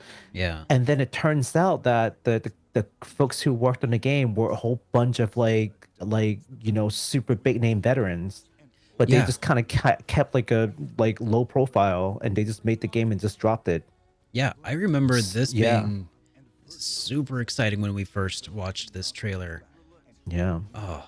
So here it is. Here are all the different playable characters and their respective like weapons and where do they stand in like, what kind of role do they take in the strategy? Because this is a strategy RPG, right? So each of these playable characters have like a certain role. That's how you use them to, in conjunction with other characters, to get through these traps, right? You got your heavy axe hitter, you got the spear guy, you got the two-handed sword guy. You probably get like a thief, rogue, right? Oh, here's the archer, right? So yeah, so these guys, I forgot, they were like basically battlefield assassins. And the story is that like the war's over and now they're trying to like sort of redeem themselves from like the actions of that they have taken during the war. Oh, okay. Hence like redemption reapers. They were the reapers. Yeah. Right? Like they go into the battlefield and they're just basically going like traps and surprise attacks and just wiping out like armies like many times their size, right? But this is the story of redemption, from what has been described in the available text from the company. Man, It's looking good. it does. You can surround an enemy and do multiple attacks. I love the look of this. Yeah. And I've said it before, I really hope that exploration outside of combat takes place on the same map. That would make this the ultimate game for me. Yeah. I don't know why, but this just calls out to me. Yeah. God, I mean, that's this game is not even from like a major like publishing studio. They're veterans. They know what they're doing. But it's not exactly like they still don't have that like funding resource, if that makes sense. Yeah. So I think for the most part, this is like a passion project, like a company of just like passion projects from series veterans, and I think that's super awesome. God, they're doing it right. Yeah. They're doing it right. So what's like, interesting? You know what this reminds me of? Sorry, What? it's like a Western style RPG, but they managed to make attractive females, which is something that no Western RPG has been able to do so far. Wow. I think a lot of people are getting their pitchforks up right now. Wow. A lot of Witcher fans would disagree, I guess. No, but with shots fired. Yeah, exactly, right? Do a beer. Yeah, no Yennefer. Yeah, see what? See, I've not played a Witcher game, so don't hold it against me too much. All these people, it's okay. Most of the people in here plays JRPGs, so you'll be fine. There are like 5 of them here who are mad at you now. And of those 5, only 1 will come for your life. But anyways, yeah, no, I think it's crazy. The other thing that is very praiseworthy for this company, I think, personally, is because they only announced this game, like I said, very recently, they announced it, and then boom, February, like drop date. I think they announced it like in the beginning of January. Wait, and before what? you know it, this is released. Like, Is this coming out? February 23rd. They announced it like last month. Wow. Okay. Yeah. So okay. I'm just like, what? Yeah, and no crazy release schedule. It's just that's the day, and boom, there you go. Right? Yeah. So hold on. So recently I was in a discussion. So I'm going for my master's degrees in business, for anyone who didn't know this. So I was in like a group discussion about why large companies tend to be really bad at innovation. Like Okay. they want to be the leader in their field, but somehow they always miss the mark when it comes to like actually releasing cutting edge technology. Right? So when I thought about, when we were talking about it, I immediately think about Square Enix. Like why? Like they're basically industry leader when it comes to JRPG. Yeah. Like they're the biggest. Hey, I feel like, Yeah. what do you think is the biggest innovation that Square Enix has done? Like they have, I've got one in mind, but it's been a long time. So go ahead and tell me What comes to mind? Well, no, but the problem is that they are they are the largest and they are, you know, the leader, but they're not very good at innovating Exactly. anything. Yeah. It keeps falling short. So why? So you know, we got this whole lecture about like why that may be. Yeah. And one of the solution that the professor proposed is you should start like a small like company, like a think tank that's outside of your main company, doesn't answer to the same mainstream concern to current consumers. Mhm. Really try to look out for, you know, the unknowns and, Yeah. new customers, Just because have now one you're not department that just kind of acts like their own startup, basically. basically. And Square Enix did try to do that kind of, but they didn't do it in a way that worked. They I mean, there's Tokyo RPG Factory, right? Remember that? Yeah. So that was kind of it, but like they did it half right, but they also like didn't go like the full distance. Like they No. were still trying to cling on to, you know, something from the past. They still weren't like necessarily innovating, right? Mhm. But this company, I feel like is doing exactly that. I would almost wager that there's a large company backing this small company up right now, Mm. and they're not making it public because they don't want the like associations attached. Interesting. Like there's no way a fly by night company can just grab all these veterans and be like, yeah, let's make a game and manage to keep a low profile Yeah. and release games in these kind of schedules at this quality. There's no way. Like You're probably right. I'm pretty sure that there's a large company backing this, but I feel like if this is like I feel like Binary Haste is that small company Yeah. that they're putting out to try to capture new markets that the larger company just couldn't. Yeah. Uh, Interesting. yeah, so it's just interesting. See, I'm applying what I learned in video So games. so because I raised the question earlier, I'll go ahead and give up my answer about what I feel like Square Enix's most recent innovation was. HD2D. Yeah. Yeah. And like I said, it's been a hot minute. It's been Yeah. 5 years since Yeah. they iterated. Um Yeah. in But a I big feel like way, but you know. it was interesting that Asano's team is kind of like its own thing within Square Enix, They kind of right? are So in a way, they have some yeah. autonomy. Yeah. But it's not quite enough. Because you remember, like, there was a time when they had to reach out to Square Enix executives and say, okay, which of these games do you guys want us to make next? Right. And they have to come up with all these like ideas, and hence like they decided DQ3 was gonna be like one of them, right? Yeah. So they're still answering to like some upper management in this larger organization. That's not quite it. You need to break completely away. Yeah. You can get resource funding, that's fine, but like you can't be the smaller company's decision cannot be influenced by the larger company, because otherwise you're going right back. It completely defeats the purpose. You're going right back to the way that the large company does, and you're still not innovating. Yeah. So that's just my guess, right? Don't take it with a grain of salt, but based on what they've pushed out, based on the quality of work that they're putting out, based on the time schedule, based on the people that they're able to pull in, and based on how like little known this company is, I can't help but think that this is a company that's probably a silent offshoot of a much larger entity.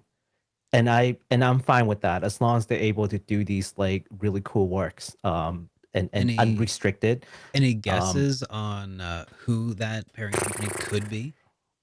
I don't have enough info. I can probably dig into it if I look at all the people involved and make an educated guess. But you know, Fire Emblem, Hmm. Metal Gear Solid, Bayonetta, I like mean, that's pretty wide. maybe Oh, maybe I what? I was gonna say I would say Nintendo, but no, because I wouldn't think that they would release games on PC and PS4. But Maybe that's why. mm, But who knows? It could be. It could be yeah, anybody, honestly. But yeah.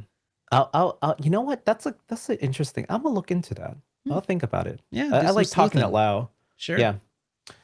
All right. Yeah, it's Konami. That's exactly it. Dude, I wouldn't be surprised it's Konami. I honestly wouldn't be. Yeah. Truth be told, I wouldn't be surprised. Like, I know you're kidding, but I wouldn't be surprised if it actually is Konami. I mean, at this point, Konami's PR is in the well, it's making a slow recovery, but it's still got some ways to go, and I could see that title working Mhm. against them Yeah. if it was involved. So that Mhm. could be a good reason to have a ghost, a pseudonym, if Yeah. you will. Yeah, absolutely. So fun things to think about, guys. I want and as we look at these companies try to innovate and make games to cater to an audience that does not exist today, whether or not they succeed or fail, because not all endeavors ends in success, right? So Sure. certainly some of them will fail. It's interesting to see what they would do like 5 years from now, like how they would do 5 years from now. So, Yeah. and we'll be here to keep you all posted. All right. All right. So, speaking of companies that's been around for years and years, did you know that NISA celebrated their 30th anniversary? 30th. Oh, I that's did a not know that long they've been time. around for 30 years. I did not know that.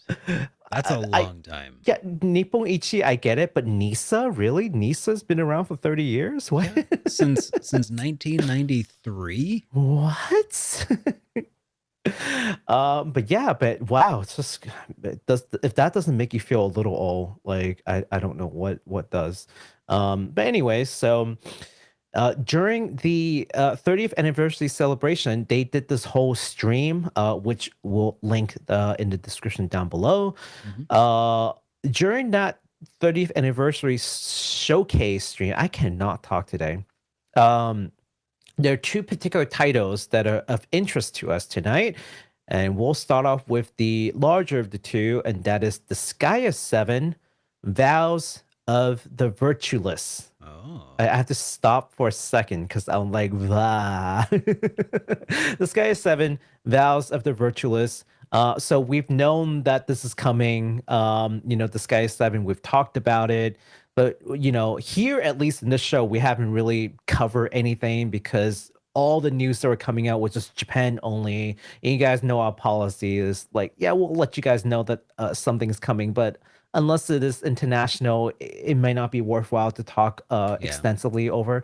Well, that's changed because during the 30th anniversary showcase, they have finally giving us information on the international release. So just a little bit of background again. The game will follow new protagonists, Fuji and Piririka, as they travel through this like Oedo Japan-inspired demonic realm called Hinomoto, and fight against this tyrannical regime. So let's take a look at that trailer. It's going to give us a little bit more info on the game.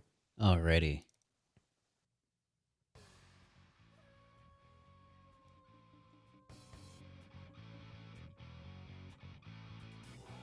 I dig the aesthetics, though. I think the aesthetics looks really good.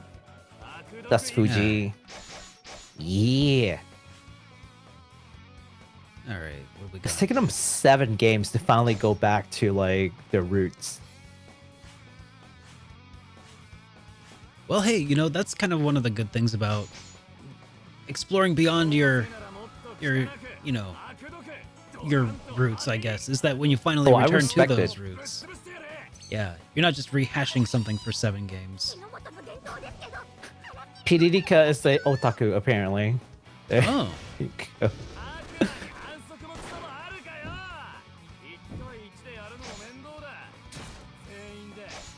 I hope they take what they learned from like the previous Disgaea game and make this one better, because I think D6 wasn't their best work. But I also feel like D6 had a lot of strings attached from fans who couldn't like get with the new style. Oh yeah. But as people get acclimated to this, and as they make fine adjustments to answer to the complaints, that may be fair, constructive from D6, I'm really hoping that D7 will do well. It looks really good to me. To hell with honor. the power of punctuation. Punctuation matters. I love it. Beautiful. Yeah, it looks really good. I'm super stoked for this one. So this is coming out in fall 2023 on PS4, 5, Switch, PC. There will be a standard, deluxe, and limited editions, all kinds of editions. So can't wait to see what that looks like. Yeah, and also revealed during the event, NIS also announced that they will be releasing Rhapsody 2 and 3 for the first time in the West in a bundle called Rhapsody Marl Kingdom Chronicles, and we've got a trailer for that as well. Let's do it. Once, not too long ago, there was a kingdom and a young girl who yearned for I love that something CRT filter on this. Mother, wait! Is this the story about you growing up again? I've heard it 1,000 times. Oh, it's cute. My story's about a princess who went searching for a prince, all on her own. So I guess we're leaving out the part where I rescued you from that dragon. Yes, we are. This guy. This girl. My tale is about a girl who found herself displaced in time. What happened before a certain musical adventure? this is actually my first time seeing this trailer too. Oh yeah? Yeah, I've been living under a rock since Go ahead, Mother. since our last You know episode. what? I don't think you've heard this one yet. Rhapsody, Marl Kingdom Chronicles. Coming Oh, to man. Nintendo Switch, PlayStation 5, and PC this summer. That's Fall in heck love yeah. with That's adventure. awesome.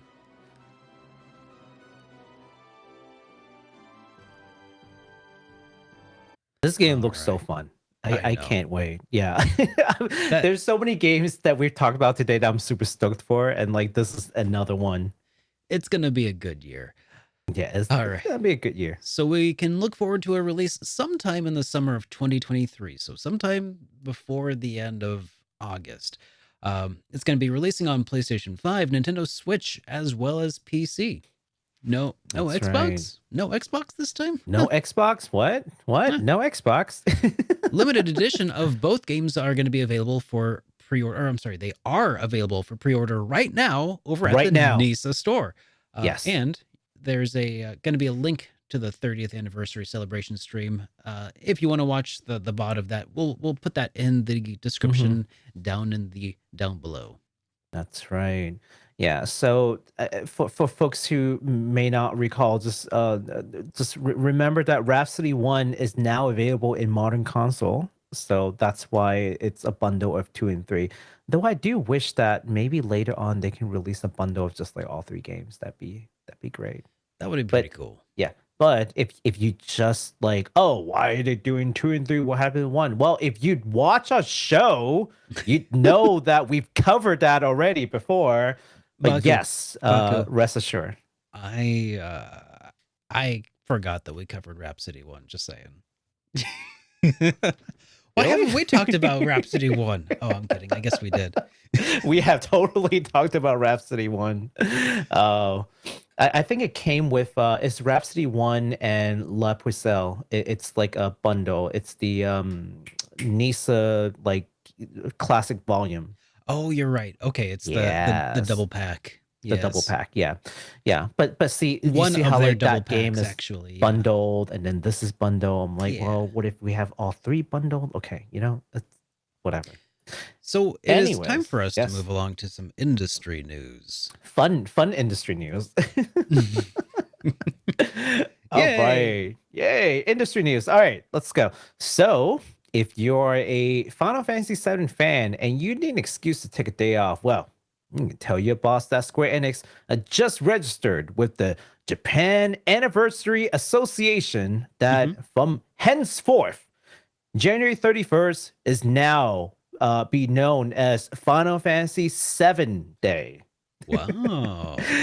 Yoshinori Kitase, the director of the original Final Fantasy VII, shared the news over in Twitter, which we'll link down in the description below. Just showing this like certificate, like he's like just holding this certificate, like, aha, it's an official holiday that according to the Japan Anniversary Association, which by the way did not know that they exist until I covered this news item, right? Yeah, but apparently it's official. Here, let me. According to the Japan Anniversary Association, they got an association for everything. Here, there it is. I've got it up. There's the certificate. Mm-hmm. All right. There's the anniversary message. Make sure you pause the stream and read that real quick. And then there he is. He's very happy about Final Fantasy VII Day. Oh, that's great.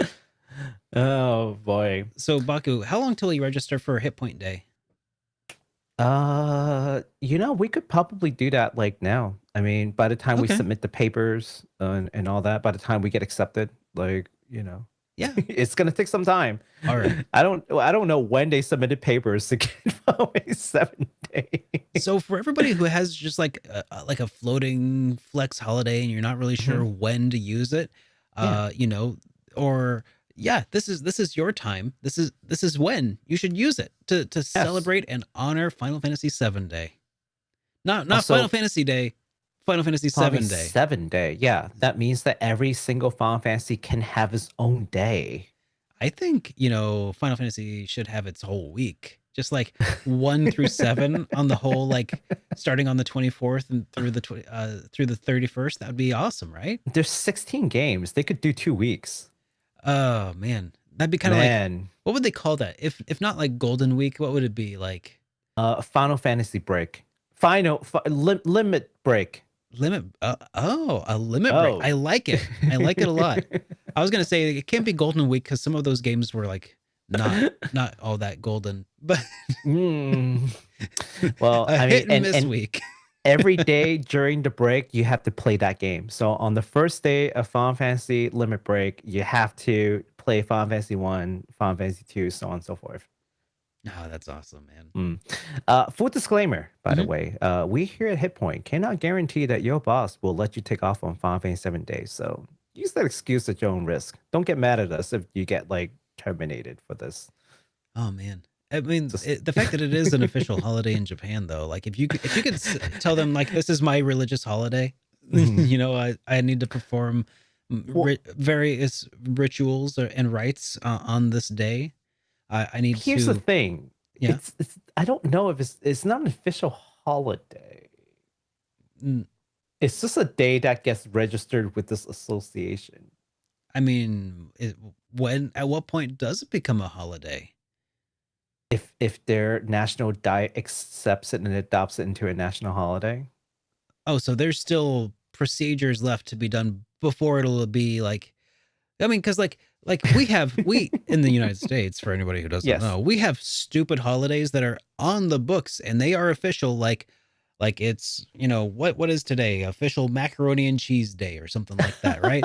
Like it might very well be the case, or buy your boss a donut day or something like that. Like we have real days like that, and just because Final Fantasy VII Day exists, like it could actually be ratified and stuff, like and just not be recognized by anybody. Like there is a huge difference between it being registered, existing, and then being recognized. Well, if anyone from the Japanese National Diet is watching our show right now, maybe we should consider it. I don't know. Yeah, maybe that would be pretty interesting. I don't know. All right. So we also have a nice little bit of fun news here. This one comes from Atlas. It is no secret that Persona 4 has plenty of bangers, and Atlas have just announced the top 10 most popular songs as chosen by fans in celebration of the Persona remasters. That's right. So we got some top 3 here listed. So what do you think? What do you think, Baku, is the number 1?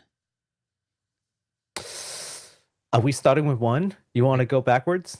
Oh, maybe we should go backwards. I should have made go backwards. Yeah. Okay. Fine. Let's start from 3 then. What do you think is number 3? I actually don't. I mean, I actually don't know what it was. I mean, I don't know the game soundtrack like names by heart. Oh. I actually have no idea. All right. Well, I'll tell you because we have the list up, but I know you don't know what it is anyway. So number 3, of course not. Definitely not looking at the list myself. Is the song that plays when you. God, is this a spoiler? I'll just say that the track name is Heaven and leave it at that. It's one of the dungeon tracks, I think. It's a pretty solid track. Oh, okay. Now I know which dungeon it is. Yeah. Okay. I'm surprised that's number 3. Well, number 2, we have number 2 is Your Affection. Yes, which I'm not surprised. It's so catchy. It's such an infectious song. Yes. It really is. It's an earworm and a half. And then, of course, like the big one. As soon as I started thinking about Persona 4, before I even read the list, this one was stuck out in my head. You could say that it was reaching out for my brain, and that is "Reach Out to the Truth" is number 1 at the top spot, which is just solid picks. But we won't be listening to any of those songs because we'll get DMCA'd and stuff. So in a heartbeat. heartbeat. Oh my God. Make sure you check out the link in the description down below to get the whole earful, you know? Yeah. That's an official video. We'll link it. Yeah. But for anyone who does not know, this is not a spoiler. Reach Out to the Truth is the battle theme, and man, Persona battle themes are something else. Oh, I know. They're catchy. They're the most. They're some of the most catchy battle themes ever. I know. But yeah, man, I was really looking forward to when P4 came out on Switch and other platforms. I reached out to Atlas and I'm like, guys, let me try it out on these. And they got back to me. They're like, oh, we're only giving out review codes for the Steam version. I'm like, why would you do that? The Steam version has been out for like 2-3 years now. Why? Why are you giving out codes for Steam? I want to see how it is on the platforms that is relevant right now. Like, come on. And inform people if it is worth getting, right? I mean, I appreciate the fact that they offered, but I'm like, I already have it on PC, so it's fine. I don't think they understand the point of reviews. Yeah, especially Atlas. Like we've been through it. That I don't think they get how like YouTubes and streamers and influencers work. I don't think they get it. I'm sure somebody there gets it, but I think somebody in a very important linchpin position doesn't get it, and that's probably the big problem. But anyways, that's why I got a Persona 3 video out last week talking about it and not P4. Baby. Ah!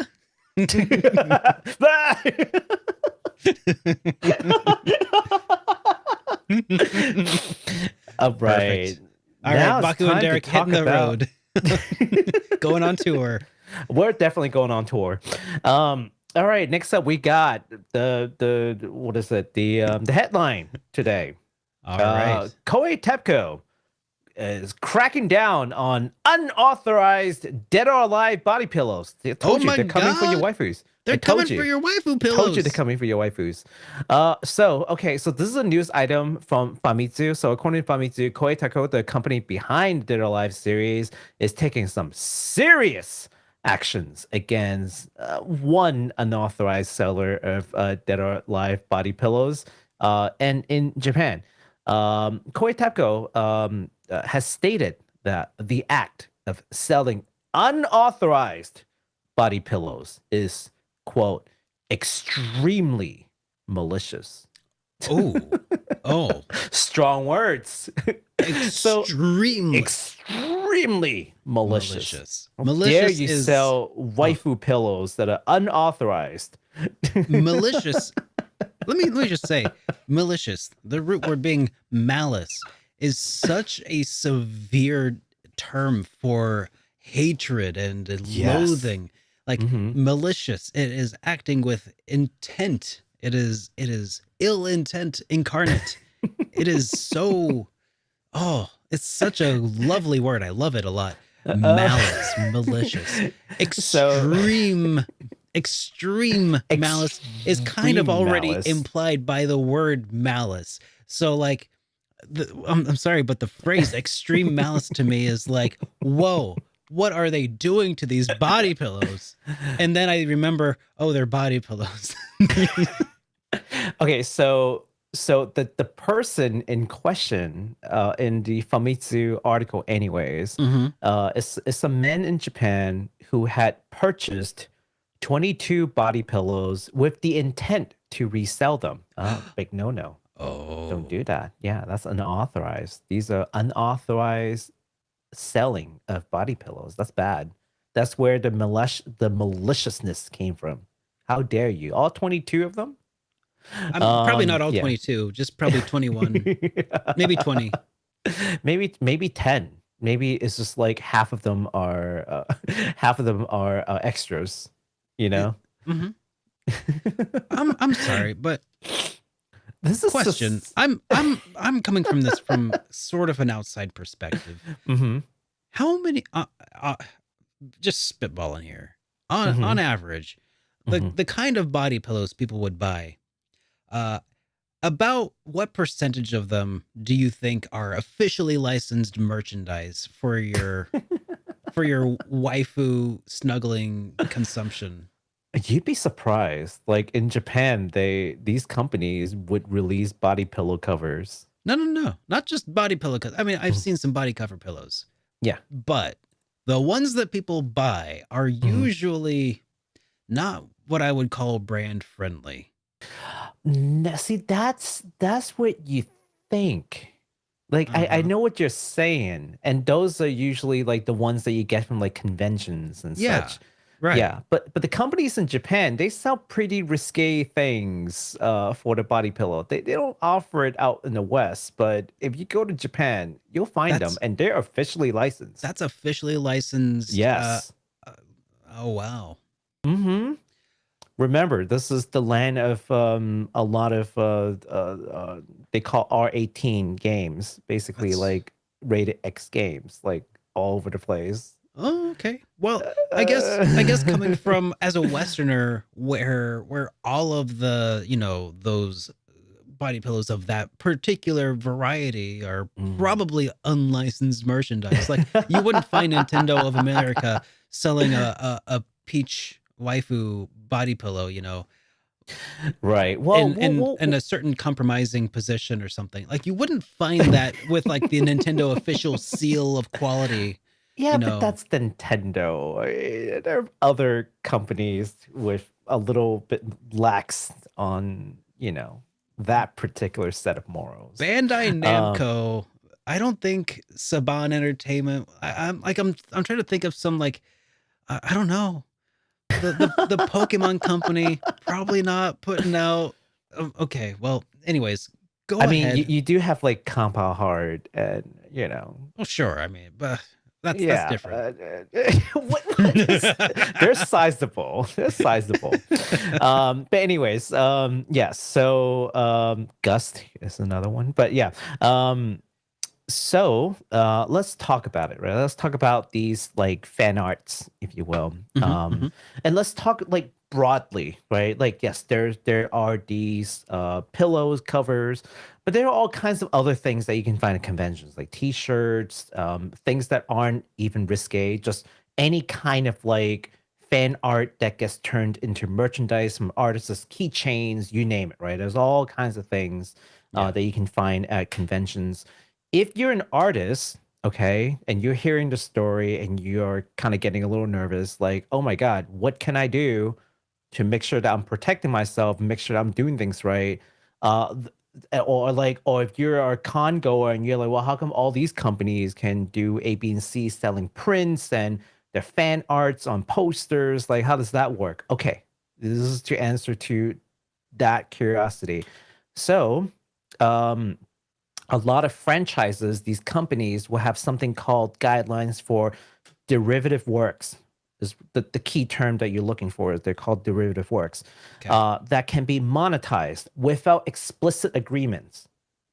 So they'll list out things like, here's what you can do, here's what you cannot do. Yeah. And here are things that you need to come and talk to us first, and we have to have like an agreement. And usually those are the ones where they either have items that they're selling or they have items that they plan on selling, and they feel like you're eating into, you know, their own official goods, then they might not let you do it. But otherwise, usually most IPs have a very clear list of derivative works, because doujin is a huge culture in Japan. So they're no strangers to artists like selling and having monetary gains by selling these derivative works. They're used to it.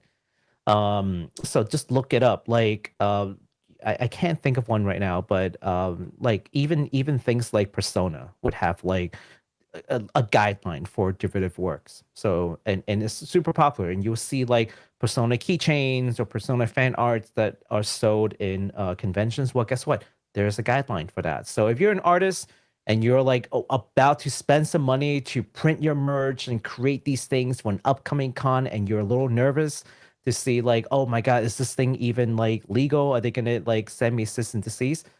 Check out their guidelines before you even, you know, before you even ink anything. Just check out the guideline first. Know what you're doing. Protect yourself. Assist and decease sounds really like oh my God, that sounds like you're gonna kill you. Cease and desist. Desist and desist. Yeah, sorry. Decease. you're They're coming for you. You're going to hell. Oh man, they're really stepping it up these days. Nintendo, man, like I'm telling you, like they're taking it to a different level. Well, you know, that's about on par for the course for Nintendo. That is true. All right. Well, I think that does it for our industry news for today. So we've got some other topics left. One last thing. One last thing. So okay, this is for all you Trails fans out there, all the Trails fans who are still sitting through this. Yeah, so after showing Trails off... fans stuck around for the pillow discussion, by the way. I know my audience. Waifu wars will continue. That's right. Yeah, they just put the body pillow and they smacked all the waifus against each other. Anyways. It's a pillow fight. You remember like when we were kids and we'll take like action figures and we'll like ram them into each other? Yeah. Yeah, that's what they do. They take the body pillow and just like slamming each other. Anyway, so in one of the previous shows, we showed off the Ren figure, right? And the folks over at Kotobukiya is at it again. I've told you that if you're a figure collector and you're a Trails fan, or if you have ever wanted to become a figures collector and you're a Trails fan, you need to pay attention to Kotobukiya, right? Yeah. Because they're going to just keep releasing more and more of these Trails figures, guarantee you. And this time they're bringing us the 1/8 scale figure of Fee, which is a long-standing Kostyo character, and we've got a site pulled up, so you want to take a look at that real quick. There we go. Okay. I cannot talk today. Today is not a good day for me. Anyways, yes. So let me just increase the size a little bit more. There you go. So they're only in the beginning stage. They've kind of like picked out the art. Like you can expect it to be like this, but they're not in the what is it called? Prototyping phase yet. So basically, there are 3 phases to creating figures. There's the planning phase, which is this right here. Basically, they picked out the character, they picked out the pose. They have a very good idea what they're making, right? Next is the prototyping phase. That's when you will see like the grayscale model. The gray model, no paint, just but it's in 3 dimension, right?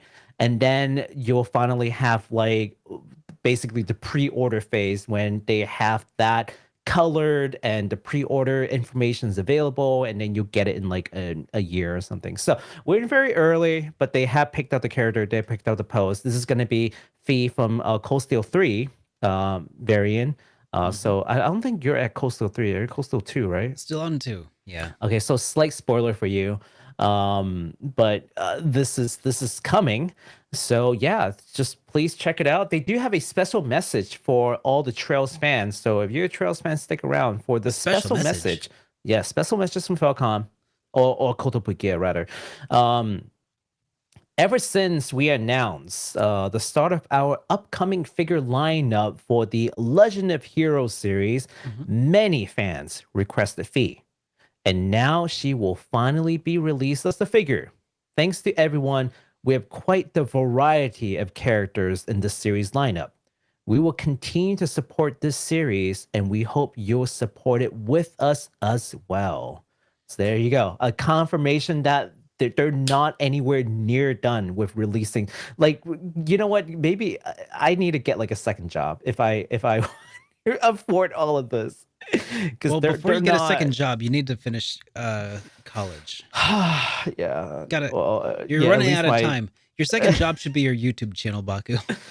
Dude, like, I mean, here's the thing about Kotobukiya, okay? Like, each of the figures are actually relatively affordable compared to some of the more premium brands, or like $300 to $500.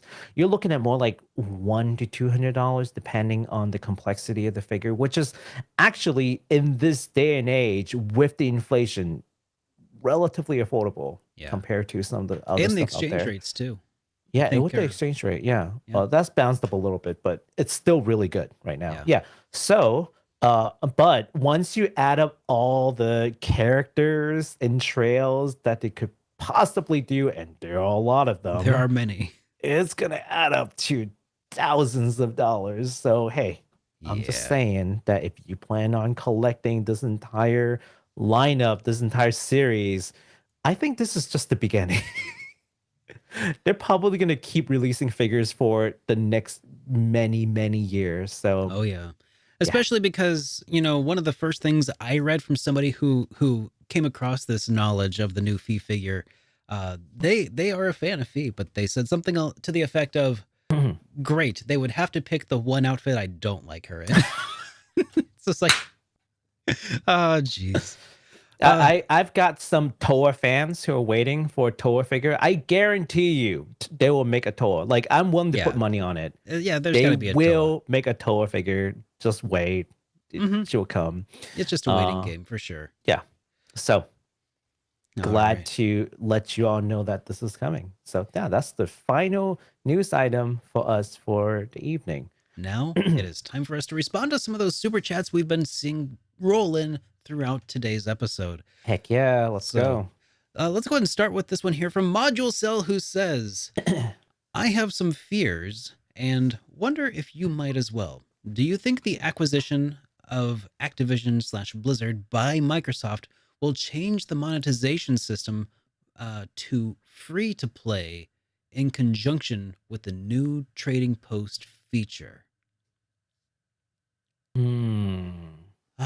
That's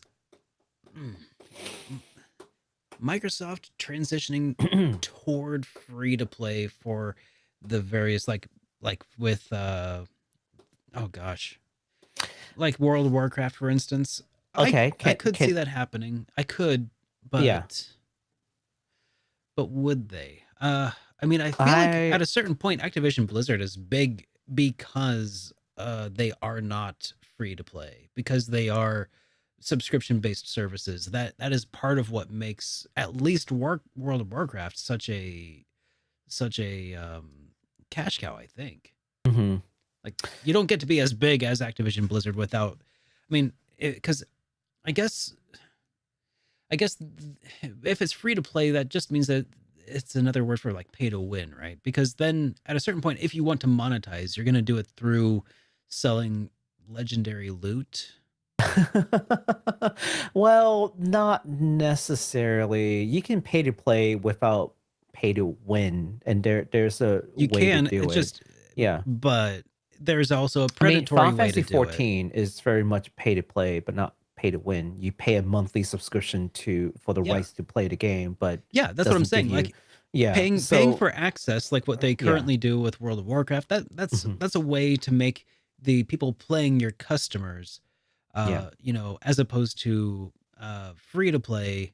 Well, you're no longer the customer. Like it's now just catering to people who will spend money on stuff, like aiming at, well, whales, I guess is one way to put it. I don't love it. I think, well, there's another way. It might not necessarily be predatory, but it just change from an established system can be weary because it can go poorly. Right. No, there's another way, and which is basically full aesthetics only item route. So you don't get any benefits, barring psychological benefits, but like I don't want to jump into that. There's this whole thing in like game design where like they talk about like colors for teams and you know how statistically certain colors benefits and are they unfair? Like if we can prove that there is a you know correlation between like colors used versus like certain advantage. I'm not going to get into that because I don't necessarily buy it. But if we're strictly speaking about aesthetics items that gives you no stat buffs, no changes in gameplay, absolutely no advantage, but you do pay to get it. And the prime example of that would be League of Legends. Like you can buy skin for your characters. You earn your characters, but you have to buy skin for the characters. And you know exactly what you're buying. It's not a gotcha. You don't pay like $5 and then like fingers crossed I get the skin. Like no, you just pay the amount and you get exactly what you pay for, which I respect. I hate gotcha to such an immense degree that I cannot ever recommend like basically gambling to people. But if you're paying for for a certain amount to get something and you are guaranteed to get it, you know what you're getting, you know exactly what you're paying for. The transaction is very transparent, and you get no actual benefits in terms of like your gameplay. Like it doesn't let you fight better somehow, right? There's no advantage against another person who didn't pay. That's all fine. That's that's sort of like what I do respect about League of Legends like monetization model, but that's not pay to play. So now we're in this like limbo of like word you know descriptions. But back to the question, am I worried? No, not even remotely close to worried. I'm more worried about Japanese developer wanting to do more like Genshin Impact than I'm worried about Activision. It's so far removed from my community that like I don't think there's an impact. Like for the games that I enjoy, the looming threat is Genshin Impact, not Activision. Yeah, I can see that. Yeah. So and I do see some other chats here coming in and basically saying that in WoW you can already pretty much just buy gold with real world money, which in turn kind of makes it already kind of pay to play or pay to win anyway. Yeah. So I don't know. I mean, guess in theory, I can just hire someone to play the game for me if that's what I want. Oh, true. So and just let me do the fun stuff, right? Like here, grind this. I'll pay you like however much an hour, and then just let me play the fun stuff once you know you're done with your work. You could do that. Nothing's stopping anyone from doing that. Well, anyways, I mean, last I heard, I think that there was some sort of injunction preventing that from moving forward for the time being, wasn't there? Oh yeah. Maybe I'm what? Maybe paying someone to play games for you? No. I'm talking about the Activision Blizzard acquisition by Microsoft. Yeah. I think like Sony and Nintendo, like all these other companies that like, no, you don't. Yeah. I mean, so that's the other reason I'm not super concerned about it either. I mean, consolidation of, you know, just the biggest game of Pac-Man of all time right now it's not to the benefit of consumers. It's for the benefit of larger corporations, and I don't love that. So that's what I'm overall just in principle not super a big fan of it, but I don't know what kind of far-reaching consequences it could have, but it's an interesting question to talk about for sure. Oh, absolutely.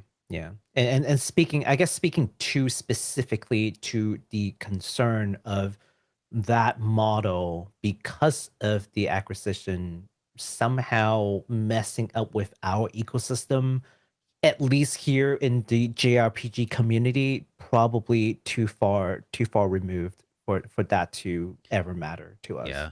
Yeah, if Yeah. Activision Blizzard made JRPGs, I would probably be I'd have more at stake for sure. Yeah. I am way more concerned about Square Enix throwing money into NFTs and all these other JRPG companies, JRPG companies that mix JRPG, just salivating over Genshin Impact money. Yeah. That's way more concerning to me and way more closer to home than Activision. So we have another one here from Francisco Lira, who says, "Hey guys, with all the games getting EOS this week, which games would you love? Which games do you love and cannot play anymore?" I'm guessing that means end of service. To me, it's End of service. Valkyrie Anatomia. It has some of the most gut-wrenching stories of the franchise. Oh, that's a Valkyrie profile phone game. Mm-hmm. Yeah, so a lot of these mobile games are hitting like end of service. Yeah. I think another one that I saw was like the Die Adventure mobile phone game. Like whoever thought that was gonna do well. Well, I mean, mobile yeah. phones are. I mean, it's easy as a Westerner to be like, "Who thought that would ever do well?" But like, cell phone games do really well in Japan, depending on on the kind. Absolutely. Just not that way. It's such a small like niche Dragon Quest like story that was popular like 30 years ago. Yeah. I don't think it could compete with the likes of, they are even making like the new adaptation though, or they did make the new adaptation. They did. So Yeah. I could see why they'd want to capture or capitalize on that for sure. No, I get the company doing it. The company just wants that short-term money. I get it. Yeah. It's the players. Like, what, you didn't think they're gonna shut that down? What, you think they're gonna make that run for another 5-10 years? Like, no. Oh, yeah. I see what you're saying, yes. Yeah, no, I'm not questioning the companies. I'm questioning the players who are putting their time and money into it. And yes, and for anyone who is saying, hey, I don't put money into playing these games, first of all, someone does. Yeah. Okay, so, but also, if you're putting time into it, time is money. And that's time that you'll never get back. So unless you can console yourself in saying, hey, I'm just in there for that short-term experience, good on you. But if you're anyone who feels like I would have a healthy expectation to play this game for a couple years, like, no, that's only reserved for the most successful of them. Like FGO is still around, but Yeah. Yeah. So I actually have never played a game as a service type of game. You mean you never played Babylon Fails? No, I never played that. They even sent our survey. They wanted to. I know.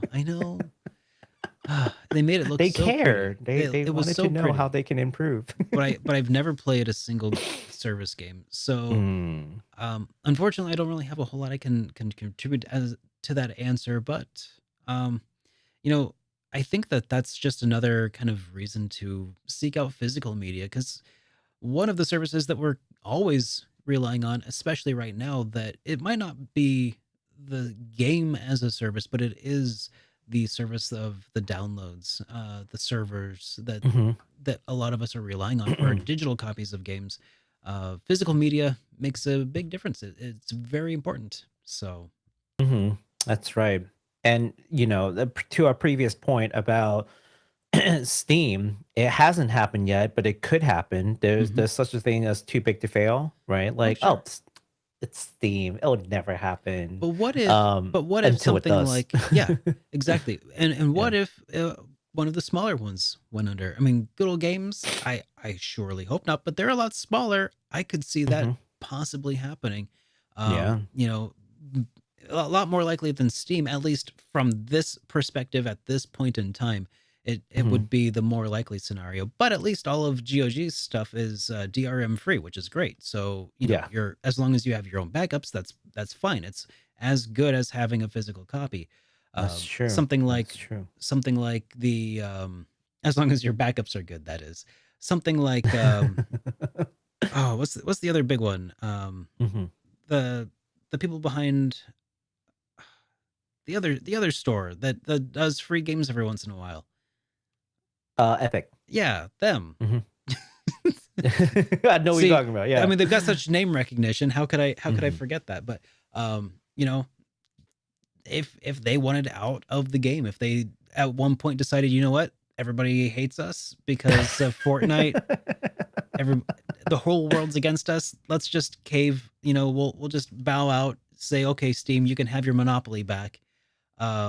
You know, and they bow out. What does that mean Mhm. for you? Like, yeah, it's you I never know. think they own Unreal Engine, so as Yeah, long as that's still a thing, the company will probably be you fine. know, yeah. The service that they Oh, that's provide true. Yeah. might not always be. So, like, that's kind of what I'm saying is like, you can't always like, and especially because if you can just end of life a game at some point or any service, Nintendo taking down, you know, the Nintendo Switch, or not Switch, but the DS. Nintendo DS Yeah. and the Wii 3DS online. or yeah. You know, that's all fine and good is if you already have them downloaded, but if you didn't, you're hosed. If your Wii breaks because there's no account connectivity, like there's no way to like back that up, you know, you're hosed. There are so many Yeah. opportunities for being hosed here. So, anyways, that's the service that I'm more so concerned about than smartphone games at this time. Yeah, yeah, absolutely. Absolutely. That's more imminent threat to us at least. But yeah, this is why I have all these physical copies behind me and elsewhere in my house. So for exactly this reason, I like to tell people the story that I can walk over to my Super Nintendo right now, plug in a cartridge from when I was a kid, and it will play. And that's like a thing that may not be the case anymore from like my nephews growing up. Like the stuff that they're getting today, once they're my age, they might not have that luxury. And it is a luxury. Yeah. Right. So don't take it for granted is what I'm trying to say. Yeah. Yeah. We have another one here from Duo Beard who just says, Baku, it's good to see you back from your vigilant work. Good to see you too, Dual Beer. Francisco Lira sent us a follow-up as well here, who says, I was actually talking about games as a service games that was closed recently, like Back for Blood, Rumbleverse, and Apex Mobile. He says, I think the live service game push might finally be slowing down. I sure hope that it's slowing down, but you never know. It could just be freeing up space for other service games. Yeah, I'm reluctant to believe that. Now, Invalid says, you know, they're shutting down games that have even a slight downturn in revenue. Like even if it's like starting to dip a little bit, then they're like, yep, cut it. Yeah, no, I think they would. Oh, wait. Duo Beard said vigilante work. I misread that. From your vigilante work. Thank you. Vigilante work? Yeah, thank you for the correction there, Duo. Who am I hunting down? Am I like just kicking down doors and Yep. I did, fun fact, I did used to work for a federal law enforcement agency. So there's that. Yes, I will say nothing else about Baku, that. If you're a cop, you got to tell me if I ask you if you're a cop, right? I have to tell you, right? Yeah. I have to tell you. That's how this works. I was never a cop. Let's just be real clear. But I did work for a. I'm not about to impersonate an officer. Okay, no, I was never, not a single day, never a cop. But I did work for a federal law agency. So there's that vigilante. Yeah, fun stuff. Right. Like, dude, they're the work culture is crazy different. Let's tell you that. Anyways, yeah. Do we have anything else? Is that the last one? I do believe that rounds out the comments that we've received so far for the day. So much sad. Yeah. So you know, you guys did get a nice 2.5-hour episode of Hitpoint tonight. So if 2.5 hours? 2.5 hours. So what? If you like them extra long, make sure you drop a like on that button, or provide us a review on whatever podcasting platform of choice you happen to be enjoying us on. And we will see you guys on the next Sunday. Until then, have a great rest of your week, everybody. Goodbye.